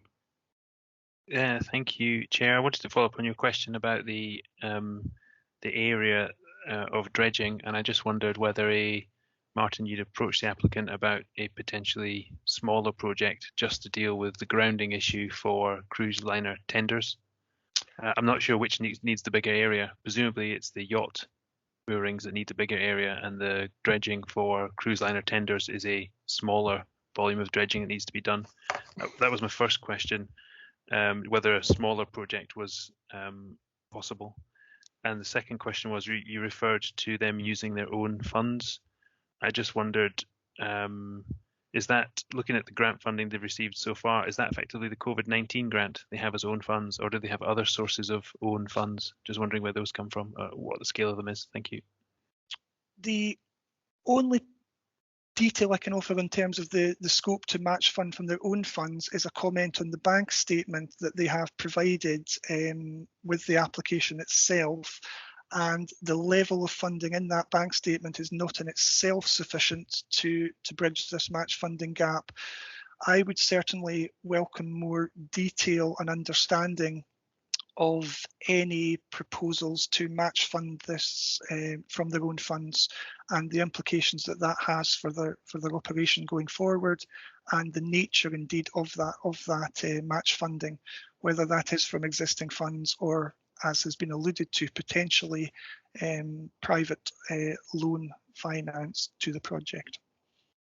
In terms of your question about dredging just for the cruise ship tenders, I haven't asked that question specifically of them.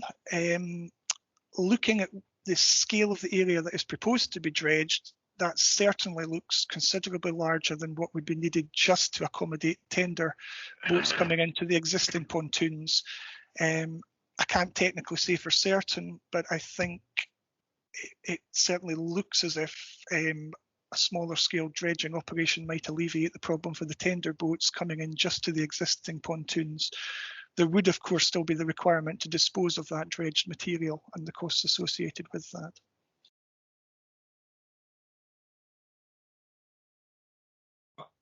Councillor Henderson. Thanks. Yeah, again, another project that created great interest in the area, and we've watched it sort of gradually grow. The group has a fantastic propensity for being able to survive and sort of move on to the next stage. They seem to be able to almost at will invent the next part of it and really get there and deliver. I've got great faith and confidence in them and their ability to be able to do it. Knowing a wee bit about the dredging side, if I can understand if a small part of it was done for the tender boats to help them, then you put yourself in the position where the yachts see that they can actually use that as well. But actually, you're starting to create a sort of a safety problem there, and also very, very quickly, doesn't matter which part of the seawater you're working in, the dredge would fill in again itself. That's just if you made a pit, which is more or less what they'd be thinking on doing there. So really, you need to do the job properly. And doing the job properly, they then they make it safer for the tenders. They take the safety element out of it for the yachts, because when yachts see a pier, they will make for it. We've all seen the picture of yachts lying on their side over there, just not coming to any harm, but waiting on the tide to come back up. They can actually put themselves in quite a precarious position doing it. So I would be more supportive of, we know all the caveats that are there, we know all the deadlines and whatnot. I would be more supportive to try and be able, if we can possibly help them to move forward. And I know it doesn't tick the box for remote and rural, but it's alleviating more pressures in another way. That the more work you can do on that side, it would certainly help. And we're looking at high spending people coming into the area, into the town there. So that we certainly would be supporting development of business there as well. I also see it as being quite an important cog in the whole Marina thing, wherever. That will come at a much later stage. But you have to start somewhere. Now, this is what a really serious group doing. I have to take my hat off to them, to their persistence. And knowing that they've actually gone there and got the concrete blocks that are necessary for another part of it as well, and having seen one of them down there, physically cleaning them up to get them ready before they were put into storage. The work, the ethic is terrific here. Anyway, that's my tuppence worth. Thanks. Thank you, Councillor Henderson. I think on reflection, in the spirit of openness and transparency, I should have declared a non-financial interest on this item, because of course I am a freelance tourist guide, and I do a guide from this particular pier when cruise ships are in town, but I am not employed by the Fort William Shoreline company. I am engaged by shore handlers, so I don't have a direct interest from that point of view. I think it was Councillor Allen next, and Councillor Rickson after that. Thank you, Chair. I would concur with my colleague Councillor Henderson's comments. I think this group is enormously resilient and committed, and have got another project here which really needs our support, and it's very important locally. So I'm very much in support of this. However, I do acknowledge the reservations summarised by Martin in terms of its supportability. And I'm wondering whether, as opposed to rejecting this, we could consider one option of deferment. And I wonder if that brings any advantages, A, to the group and B, to the fund. In terms of, I know there's license issues and that has to play out over time. But associated with that is a direct question. I know, Martin, you've said that there's no certainty over, the amount of funding for the following financial year coming through the coastal communities, but we're confident that it will be coming. I wonder what the timescale for decision making would be around that, and if that would be helpful to this group. Okay, thank you, Councillor Heinen. Very important questions there, and that's partly why I asked about the town centre fund and the risk of that being taken away from them if we were to defer this decision. I suppose following on from Councillor Allen's question, Martin, is there flexibility here for us to part fund so that they do not lose the town centre funding in this particular financial year, which I think that there is a significant risk in that, on the basis that we would then look at funding the remaining balance without any guarantee in the next financial year from when this new fund becomes available? Or is that getting too complicated? I think potentially that's back to the applicants to see what they feel is viable and what they can deliver for a reduced offer of grant. It's technically within your remit that you can offer a reduced level of grant below the 100,000. Potentially there are the cost implications of dredging, for example, doing part and then coming back to do some later, and also obviously contractor implications. I think very much the applicant's preference was for cost efficiency to do everything at the same time. It would, I mean, I would well imagine they would welcome the opportunity to discuss that if it was, if it was that or nothing. But I think it certainly would have to be discussed further with the applicants to understand what might be technically feasible. Okay. Councillor, no, have I been to Councillor Rickson? I haven't. Thank you, Chair. Just say I wouldn't for a moment argue for rejection, because obviously it could bring considerable benefits to the area.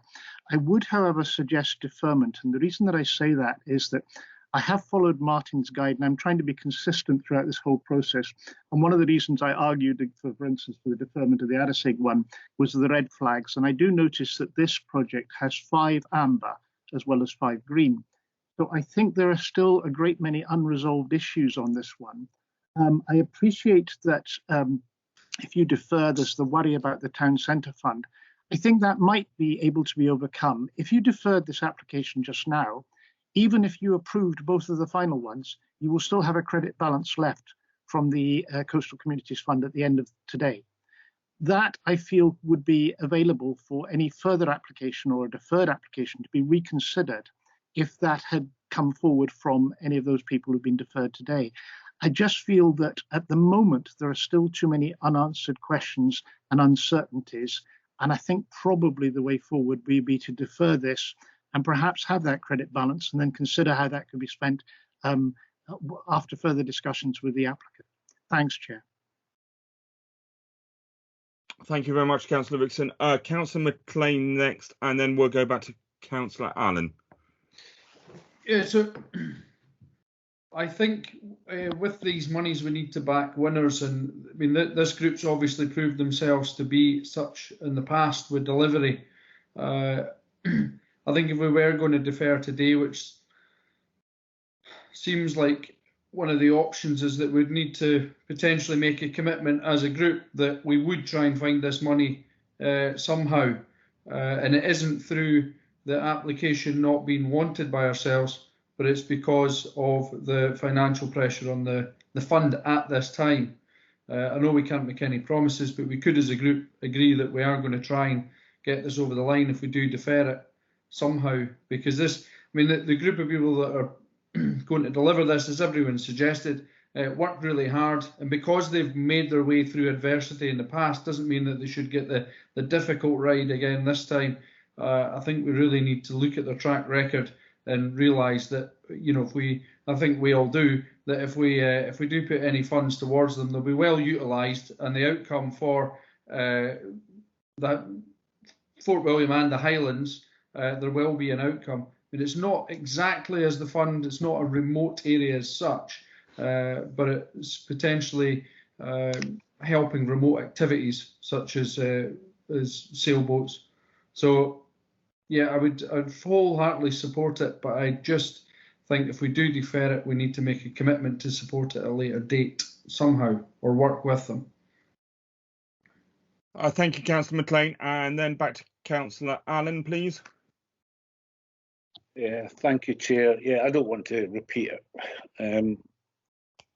Councillor McLean said everything I was wanting to say, as has Dennis. I take Dennis's comments about the potential to defer and carry forward any funding.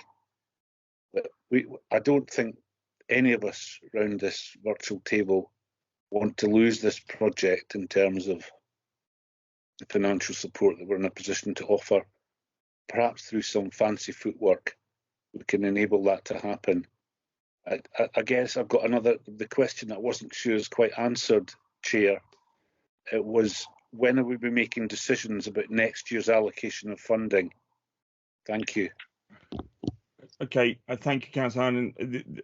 The problem is we do not know the answer to your last question at the moment, because there's no indication as to what the funding is going to be available, and I am assuming that it would have to go through the committee process at Highland Council again as to how that's going to be allocated, because the fund was only allocated for the fund that we have available now. So the administration may decide that they want to take a different approach or try a different approach in future. I think they would be silly to try and do that. We have an established process that's quite clearly working now. Martin, can I just go back to this point about the town centre fund as well? Because if we were to defer this, and for very understandable reasons as outlined by Councillor Rickson and Councillor McLean, that funding would be lost, and then they would have to come back to either this fund or other funds to find a greater amount than they are asking for at the moment. It is my understanding that if they do not get, if they can't put the finance, the funding package together, the match funding together, by the 26th of March, the town centre fund cannot be granted. That is my understanding at the moment, Councillor Baxter, because there is a backup project identified potentially for the town centre fund, and I believe there are pressures to commit that money before the end of the financial year. Yeah. Councillor Henderson, you wanted to come back? Thanks. It's almost, you've almost covered the whole thing there. It's the fact that if it was deferred, we're almost implying that it would be possible.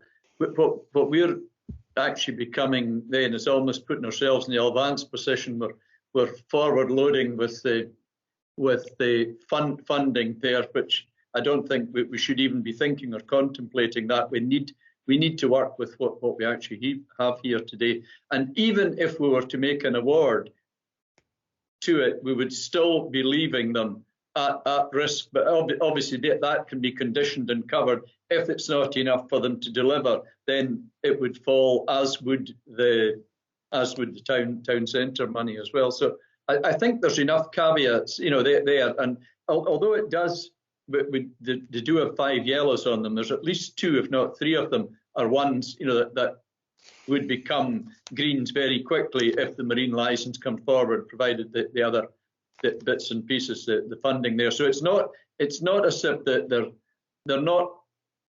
For me, the ambers are closer to green than they are to red, so that sort of swings it as well on that side. But I wouldn't like us to be putting ourselves in a position that we're committing money forward, especially as a council. We could be all out in our ear in a year's time. Thank you, Councillor Henderson. Before I go back to Martin, were you wanting to respond to a specific item before I make my comments? It was just a brief caveat about the potential for future coastal communities funding. Just to remind members that this year's allocation of 432,000 represents 2 years worth of coastal communities funding. Potentially, although there are discussions ongoing behind the scenes about a revised methodology, potentially next year's allocation could be half of that amount. Yeah, thank you. So Councillor Rickson, I'll come to you. Thank you, Chair, for letting me back. It's just a very specific question. The current balance, credit balance, so to speak, available for this group is 85,000, with 3 applications being considered still, this and 2 other ones. I fully understand the business of trying to make sure the town centre funding isn't lost. Is it the case that having a reduced sum from their application, they applied for 100,000, to what extent how much money do they need for us to be able to say that the town centre funding is safe? That's really my point. At the moment, we only have a balance of 85,000 if all the previous proceeding decisions go through. And I just want a little bit of clarity, if Martin was able to provide it, as to, is there a critical sum they absolutely have to make the town centre funding still safe? Thanks, Chair. Thank you, Councillor Rickson. I understand your point, but the balance isn't £85,000 for this project. It's £100,000 because we're considering them all individually. But I understand your point. We've got this dilemma that we are going to possibly be forced to decide. So, Martin, can you just comment specifically on Councillor Rickson's question about Sure. How much reduced about below the grant requested could we potentially go before the town centre fund money is at risk? Difficult to answer precisely how far below it we could go. What I can say is that for the town centre funding to be secured, they have to see dredged materials dredged and infill as well, i.e. they want to see their rock armour, as I understand it, on site and actually serving a purpose, holding in dredged materials. So they want to see, if you like, a sort of completed package. How much below 100,000 you can still do for that, it's very difficult to comment. I mean, the costs for the infill works themselves are at the moment the subject of a cost estimate, and I don't know how much wriggle room there is in terms of reducing the cost of that.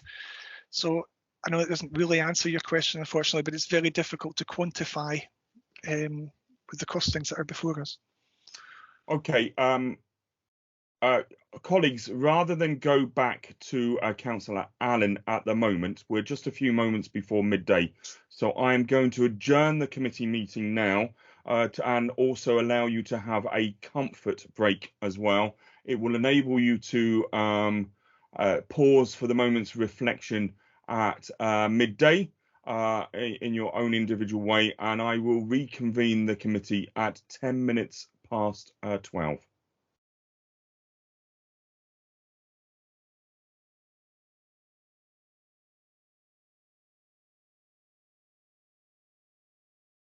Yeah.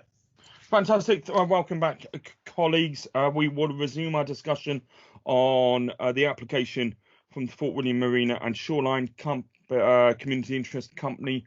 And just before we adjourned, I indicated that I was going to go back to Councillor Allen, who I think I wanted to come back with a point, which he's looking at me as though he's possibly forgotten what he was going to say. And then we'll go to our ward manager after that. Councillor Allen. Yeah, thank you, Chair. It was just hopefully a bright spark idea in connection with this application. And that was, there's complications around it, and I wonder if it would help us clarify our position with regard to it. If we looked at the remaining 2 applicants and see what we had left after that, and that might help to inform a decision about this one. I understand that, Councillor Allen, and I was intending to take all of the applications before we finally made a decision. And I would rather we either make a decision on approval in principle, or to defer, or to refuse before we consider the other 2, and then we can. I think we then treated all the applications on an equal basis. Because on none of the previous ones, although we haven't had the difficulty on coming to a decision as we had with this one. We didn't do it on the basis that we would wait until we had dealt with all the other applications first. But other colleagues may disagree with me on that, and Councillor Thompson's put his hand up. So I'll go to Councillor Thompson first, and then I'll go to Mrs. Ferguson. Thank you, Chair. Just recalling our discussion around the town centre funding package and when that amount was awarded. My recollection, and I've just checked the minutes of that meeting, was that the award of the town centre funding, when that discussion was made, it was quite clear that there was expectation that the necessary licences would be in place by the end of March to enable that money to be spent. And if not, and if those licences were not in place, then there would be a fallback project to award the money to. We're now in the situation where those licences haven't been awarded by the date that was discussed at the committee when the town centre fund was awarded. So I'm just reflecting on colleagues' earlier comments about trying to make sure this project keeps its town centre funding. That doesn't really tally with the discussion we had at the January committee, is my recollection and my interpretation of the minutes, which were fairly clear about should the Marine Scotland licence not be in place by this date, that another project should be awarded the funds. Thanks, Chair. Okay, thank you. And maybe Mrs. Ferguson might want to deal with that, because I know that the town centre fund manager has had discussions with Fort William Shoreline Company in recent weeks about, I think, over the marine licence. Am I recollecting correctly? Yeah, there's thank you, Chairman. There's been a range of discussions with the applicant. My reason originally for coming in had just been purely on a point of information. I did pull out the town centre application and the match funding that was indicated at that time that was required. The whole total project cost for that, which was rock armour, dredging and move of dredge material, was just over £83,000. She had asked for 33,000 and had been awarded 29 if everything else was in place. So that leaves an outstanding balance, which was a committee's question about how much. So there is a gap there of around £54,000 to find the match funding that matches the town centre fund application. In terms of the marine licences, I don't know if that has actually been confirmed yet or not to Alan Webster, who manages the fund. Okay, I'm not sure that assists us or muddies the water, so to speak, as the dredging will temporarily. So we have Councillor Rickson and I think Councillor Allen and Councillor Thompson who are suggesting that we should defer. Am I right in the indication from that? And is there anyone? Councillor Heinen, are you saying deferral, or have I misread you? Yeah, no, I'm for supporting the application. You're for supporting the application. Okay, yeah, and I think Alan is as well. Okay, and I am I'm wishing to support it for approval as well. Councillor Rickson, did you want to move to a vote and pursue your suggestion that we should defer this? Chair, I don't necessarily want to move to a vote if the body of the Kirk is against me. All I would say is I'd like my position noted that I would like to defer this, simply to be consistent with my previous decisions on all these applications. Thanks very much, Chair. That's fine. Thank you very much for that, Councillor Rickson. So on the basis of Councillor Allen's suggestion that we should approve this application, is there anyone else minded otherwise? Notwithstanding noting Councillor Rickson's comment. Councillor Thompson. Thank you, Chair. I would support Councillor Rickson's suggestion that we defer simply on the basis of the prior decision of this committee regarding the town centre funding and that being available to other projects should the Marine Scotland licence not be in place. Thank you. Okay, but is that... it's difficult for me as chairman. I know I'm trying to move on the consensus. I have two of you saying that you would prefer deferral, but no, I'm not getting an indication that you wish to move that to a vote as an amendment. Chair, I'm quite happy to move it to a vote in order to provide clarity to the proceedings. Thank you, Chair. Thank you, Councillor Rickson. I think that would assist proceedings. I will second that. And you'll second that. So, Mr. McInnes, we have a proposal for approval, which I think is proposed by Councillor Allen, and I will second that as a chairman.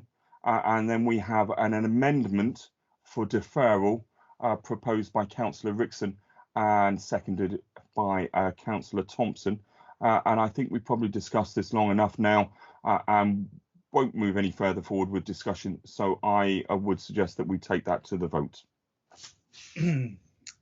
Okay, members, you have the the motion and the amendment. So if I can just ask members when I call out your name, please confirm if you wish to vote for the motion, amendment, or abstain.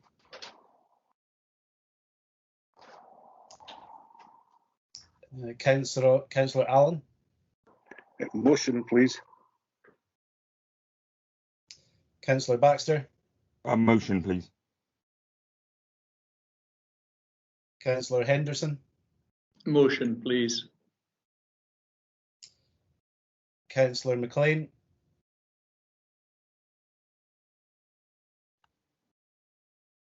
Councillor McLean. No, he's not with us. Councillor Ramon. Motion. Councillor Rickson. Amendment, please. And Councillor Thompson. Amendment, please.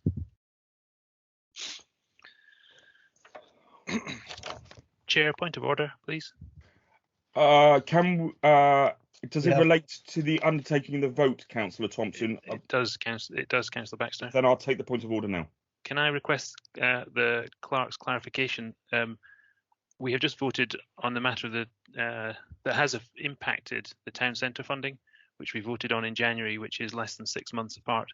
I just want clarification that the vote was competent. Thank you.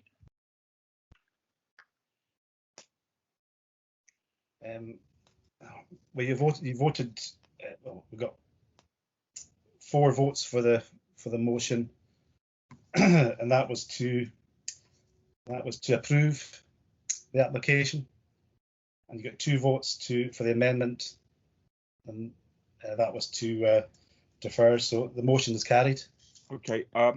Dealing with thank you for that, Mr. McInnes. Dealing with Councillor Thompson's point of order, I think he was asking or suggesting that the motion to approve the funding today would have been contrary to the decision that we made at a previous area committee for the town centre funding, which was dependent upon, I assume this is the line that he's pursuing, dependent on all licenses being in place for that funding to be approved.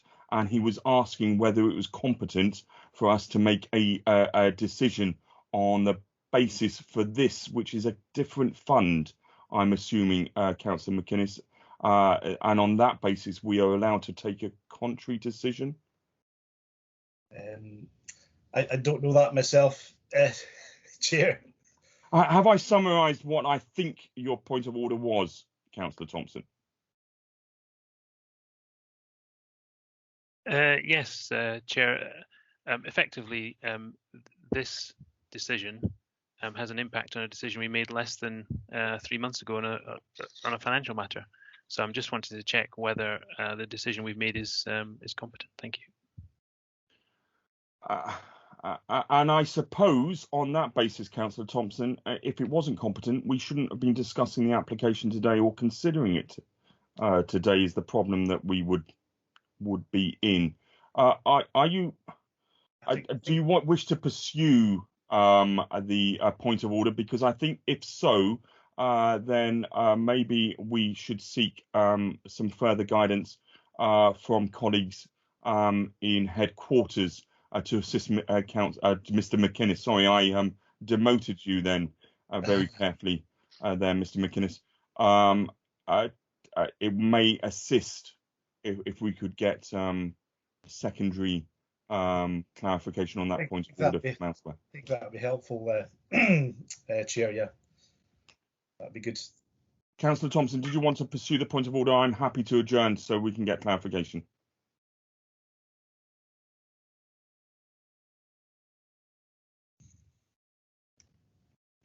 Chair, thank you for your forbearance. I think it is, I'm reading the minutes of our last meeting and they are fairly clear about there being a reserve project should the marine licence not be in place.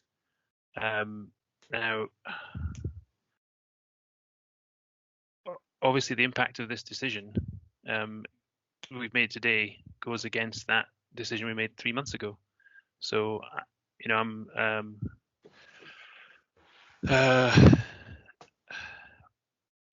not eager to press the point, but I think there's an issue of principle here that we've made a decision less than 3 months ago, which we are now going back on. And in normal course of business, I don't believe that would be competent for us to do so. And I think guidance would be helpful, just to reassure me on that matter that what we're doing is actually within the council's standing orders. Thank you. Yeah, no, I understand that point, but I would also say that we're not going against that decision because that decision still stands, and I would assume then that unless officers are satisfied that the conditions within the town centre fund grant are met, then the town centre fund grant cannot be awarded consequently, and that we are dealing with this item separate from that, irrespective of the conditions. But I am prepared. I'm not going to take any other points of order on this at the moment. I'm going to adjourn for let's say until 1:45 so that we can have a discussion with Mr. Fraser or maybe someone else within committee services as to exactly that point. So if you are content, we'll adjourn until then. Maybe Councillor Thompson, you can stay on and we'll see if we can get a separate a room with Mr. Fraser or someone else, and then you can make that point to him direct before we come back. Is that okay? Is that fine, Mr. McInnes? Can we do that? Yeah, if he's available. I just don't know what his availability is like, so I can try and get that. Right. Yeah. Thank you, members, for your forbearance. I do think this is an important point to get some further clarification on. So we will re-adjourn at 12:45. We've got Councillor Thompson, Henderson, Ramon. I think Dennis is in the background because I could see him and he's disappeared. Is Councillor Allen with us? Yes, I'm here, Chair. And Councillor McLean, are you still with us? Hi, I'm still here. Fantastic. Okay, we will resume the meeting. I had noticed during the adjournment that we hadn't stopped the recording, but I've made Mr. McInnes aware of that, and it will be edited accordingly, as a number of us had other discussions and Councillor Thompson was eating his lunch. So we will commence the meeting again from this point onwards. Thank you for your forbearance, members. I have had a discussion with officers, including Kate Lackey as Head of Corporate Governance at headquarters for clarification as to the Councillor Thompson's point of order. And I think it is quite clear that we can consider both issues separately. So the decision formally previously made at a previous area committee to award town centre funding for this project forms a separate, although it's part of the same project, it is a separate decision. We are entitled to make an award or otherwise today. The question on whether the applicant can meet the conditions of the decision made at the previous area committee to grant town centre funding, including the provision of a marine licence, is a separate issue. And if they were unable to do that, then the town centre funding could not be awarded. and so we are entitled to make an approval today. Of course, so there's nothing within standing orders that prevents us to make that decision. Of course, if members were minded, they could attach a condition to the approval of any grant from this fund to say that they had to, it could only be awarded on the basis that town centre funding grant was also secured and proceeded accordingly if you wanted that specific safeguard. But at the moment, we can't assume that a marine licence is not going to be forthcoming before the deadline required by the previous grant, the town centre funding. Councillor Thompson, I hope that answers your point of order. That does, Chair. Thank you for that clarity, and I appreciate that. The reason I raised it was that a number of members referred to the town centre funding being saved by this application. And I just hope that they would accept that that is not the case in this. The town centre funding is not saved by this application going through. Thank you.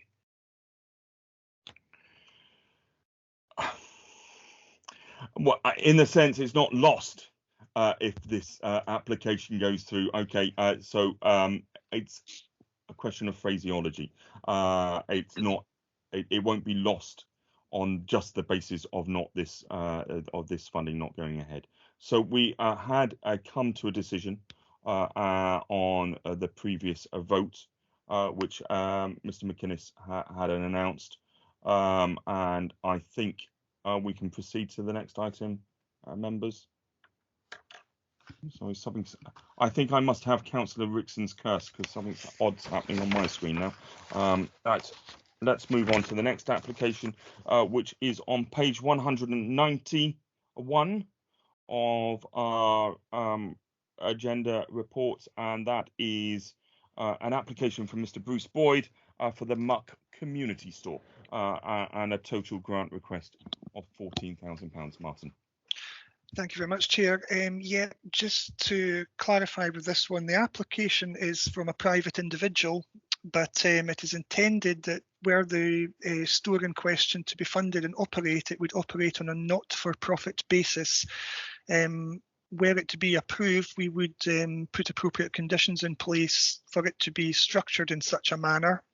But that is the reason why it is technically eligible to apply for the full cost of the project, the £14,000. You can see from my RAG assessment, unfortunately with this one, there are a considerable number of ambers and a couple of reds, and I think really just boils down to two fundamental things. The application itself was very light in detail with no real supporting evidence that accompanied it.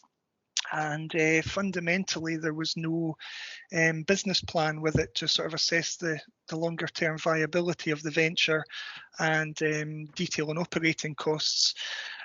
I don't think realistically there's any doubt or reason to doubt that such a facility for the small community in Muck would not be welcome and supported by the community there. It's just strictly going by what was submitted. I have to assess what is in front of me, and the evidence is very limited, very anecdotal, and I think it was a considerable concern that there is no business plan or real scope to assess the longer term viability of the venture. So for that reason, it was graded with the majority amber and a couple of red points as well. I'm happy to take any questions on that. Not so much a question, Martin, but depending on the decision made by committee today, I think it would be helpful to go back to the applicant and suggest some contact with Business Gateway and some additional business advice, because I'm sure that this is a facility that would be particularly welcome, but with the hesitations that you've indicated within the report, I suspect maybe members may not give approval today, but certainly I'm sure Business Gateway could assist with project planning and business planning in the future. Are there any particular questions or comments? Councillor Rixon. Thanks, Chair. Just to say, to be consistent with all my previous decisions, I think this has to be deferred. I would prefer deferment rather than rejection, because it does give the applicant an opportunity to do the things that you've outlined, such as go to Business Gateway. But the mere fact that out of the 10 categories on which Martin has scored, 6 are amber and 2 in red, from my mind, that just means that we should ask for a deferment for this. Thank you, Chair. Thank you. Noted, Councillor Erickson. Councillor Thompson's putting his thumbs up in agreement to that. No one else has indicated that they wish to speak. So are members content with the deferral? Councillor Annan, sorry. Yeah, thank you. I'd be much more comfortable if this application, if it were to come back to us from an application from a properly constituted not-for-profit organisation. Thank you. Okay, I think that's noted, and I saw some nodding heads there. So I'm sure Martin can convey that to the applicant, and my comments about working with Business Gateway to prepare a proper, full and robust business plan if they are to go beyond the deferral and ask us to reconsider it at a future point when the funds open again. On that basis, members, are we content to defer this application? See no one otherwise. Thank you. And that brings us to the last application in our bundle, which is on page 202, the Isle of Canna Community Development Trust. And it's the Corrigan Barn redevelopment, and it's a feasibility study requesting a grant of £15,000. Martin. Thank you, Chair. Yeah, aware this is a long-standing aspiration for the community on Canna to redevelop this facility. I've been over myself on a visit with the National Trust several years ago, and it was certainly spoken about at that time, and was clear how much the community wanted to do something with this facility. This application is essentially a second phase of the development. There's already been a preliminary feasibility study that's looked more at the business case for what they're looking to do with the facility. This is more of a technical study in terms of designs, plans and options for the building. It's looking essentially to convert and expand the barn into a bunkhouse facility, business units and community space for meetings and events. Not scored, but ragged very favourably overall. The only real issue I had with it, and it's an amber concern, is that 15k of match funding is not currently secured. However, the funder in question has previously backed the venture, so I think that in itself might offer members a degree of reassurance that it's likely to obtain that match funding. Everything else was quite clearly demonstrated in the application in terms of engagement of supports, meeting a community need. The legacy and exit strategy, although this obviously doesn't see the facility itself up and running, it makes a really good, robust basis for getting the appropriate capital grant funding that they will require in place. So it helps them to kick on in that respect. And just finally there, in terms of value for money and meeting local priorities, green again. The legacy of this investment potentially is helping them get a long-term community asset that they've clearly wanted for a number of years, and offers the small community there a number of development opportunities. I think that's all I would wish to see on that. Happy to take questions. Thank you very much, Martin. Councillor Rickson, first of all. Thank you, Chair, and thank you, Martin. Just to say, Chair, I'm very much supportive of this project. It would, if it turned into an actual project, be massively expensive. They're talking about £2.5 million elsewhere. This is just, as we've outlined, a feasibility study. But I think it ticks all the boxes for me. The only caveat I would suggest, and obviously that depends on the mood of this committee, but we've made comments, or I've made comments previously about the National Trust for Scotland.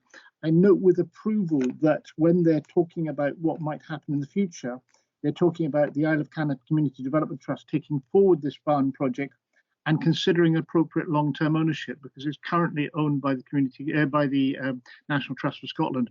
And I think if Martin could perhaps feedback, certainly if they came back to us further down the line, having decided that they want to go ahead of the project, if they came back to us looking for more money, I would tend to feel that it would be better to support something which was going to end up in the hands of the community. But that's just my private view, but all in support otherwise. Thank you, Chair. Thank you, Councillor Rickson. I can't see anyone else indicating that they wish to speak on this. I'm assuming then that the indication is that members would like to approve this application for all of the reasons stated by Councillor Rickson and in the report. So I think that's approval. I can't see anyone contradictory. So that brings us to the end of the consideration of all of the applications. And by my rough reckoning, we are £30,000, around about £30,000 over the available funds that we have before us, Martin. I'm sure on your spreadsheet in front of you, you have the exact number. More or less correct, Andrew. £29,552.98 to be precise. Thank you very much. Okay, members, we realised this, I think, at the beginning that we would have to make some hard choices here. And there's no easy way of doing this, but I'm going to make a suggestion. And see what members feel. Probably the application that there's been some most doubt out of all of those that we've approved is the Fort William Shoreline and Marina Company application for the dredging of work. And members have quite rightly identified that there is some question over whether it's going to be able to achieve all its other funding pots available to it. There were some questions about whether the scale of the project can be slightly smaller, more cost effective, or whether there was a possibility for renegotiating some of the costs with contractors. I wonder if we should revisit that and see if we proceeded on the basis of 100% approval for all of the other applications, and I think roughly that would leave £70,000 and award £70,000 to the Fort William Shoreline and Marina Company. I'm not sure that's the best way forward.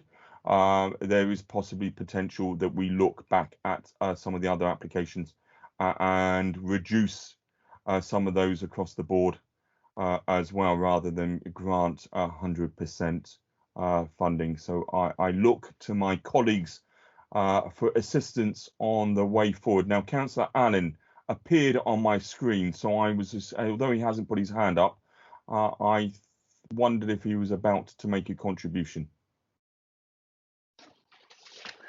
Yes, thank you, Andrew. I'm sympathetic to your proposal. I think, although I was, as you'll have gathered, a strong supporter of the Foreshore project, I do recognise that it's not, as well as the other applicants, hitting our priorities in terms of remote, rural and so on. So I would be open to that. In fact, I would support at this point, unless I see a viable alternative to supporting your approach. Thank you. Thank you, Councillor Allen. Any other thoughts or contributions? Was that a hand from Councillor Rickson? No. Yes. Sorry, it wasn't, but you anticipated it. Thank you, Chair. Just to say, I approved the full funding of those projects we've approved so far, or tentatively approved so far. I personally feel that the shoreline development application should be deferred, but that's just my personal preference. Thank you, Chair. Thank you, Councillor. And again, your preference for deferral is noted, but of course we've moved on from that, having had a vote. Councillor Henderson, and then Councillor Thompson. I think Ben was actually before me. It doesn't matter, but on the electronic hands, but don't worry about that. You're obviously not seeing that. I'm not worrying about it, Councillor Henderson. I've called you. Don't worry. Thanks. Yeah, I think what you're saying is eminently sensible. Again, obviously, because the caveat will still be in place that if they're not able to come up with the necessary licenses, that will not be able to go ahead at this stage with that money. I just wonder if this project, you know how that there's thoughts on how you can move towards COVID money and use, you know, how we might be able to sort of be able to help this project at a stage if in fact they're able to get all their ducks lined up and get the things in place.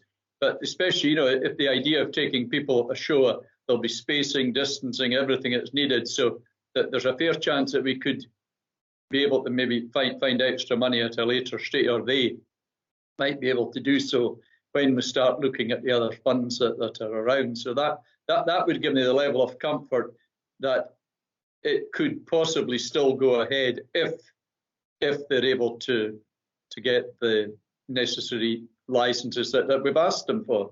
And if they can't, then we'll just have to revert back and use the money otherwise. Thanks. Indeed, Councillor Henderson, maybe the Harbour Board could divert some of the harbour dues that they've received for the cruise ships towards this project. There's just a suggestion. Councillor Thompson. Thank you, Chair. I support your suggestion, because looking at all the other projects, if we were to affect the balances of those, we would start to throw the whole funding packages into doubt for many of them. Or where that is not the case, we would throw the viability of already, you know, well-established projects into doubt. So to my mind, what you're suggesting is effectively the only answer, actually, to save the £29,000 we need to save. That's really why I would rather have seen this one deferred, so it was in the same bracket as the other Marina and the RSA Community Trust bid, because I think they've all got questions still to answer. But I appreciate we've lost that vote. But in terms of solving the 29,000 conundrum, I think your proposal is really the only one that stacks up. Fully happy to support you on that. Thank you. Thank you, Councillor Thompson. Well, I don't think anyone wants to make a contribution, so I will. I'm just going to.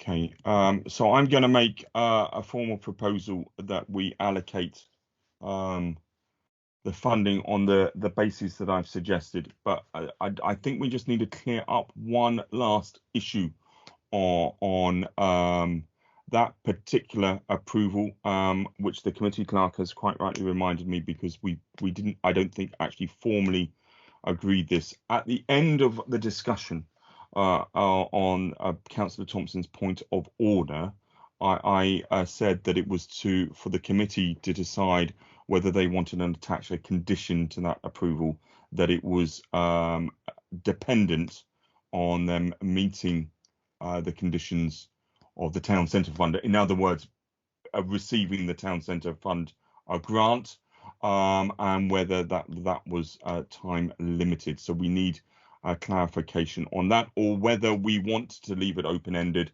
and if the town centre fund grant failed, to give them an opportunity to find a funding source from another area to complete the project.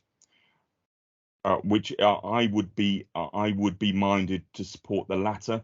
Rather, if the funding failed from the town centre fund, we would then give them the opportunity within a time limited frame. I don't know what would be reasonable there.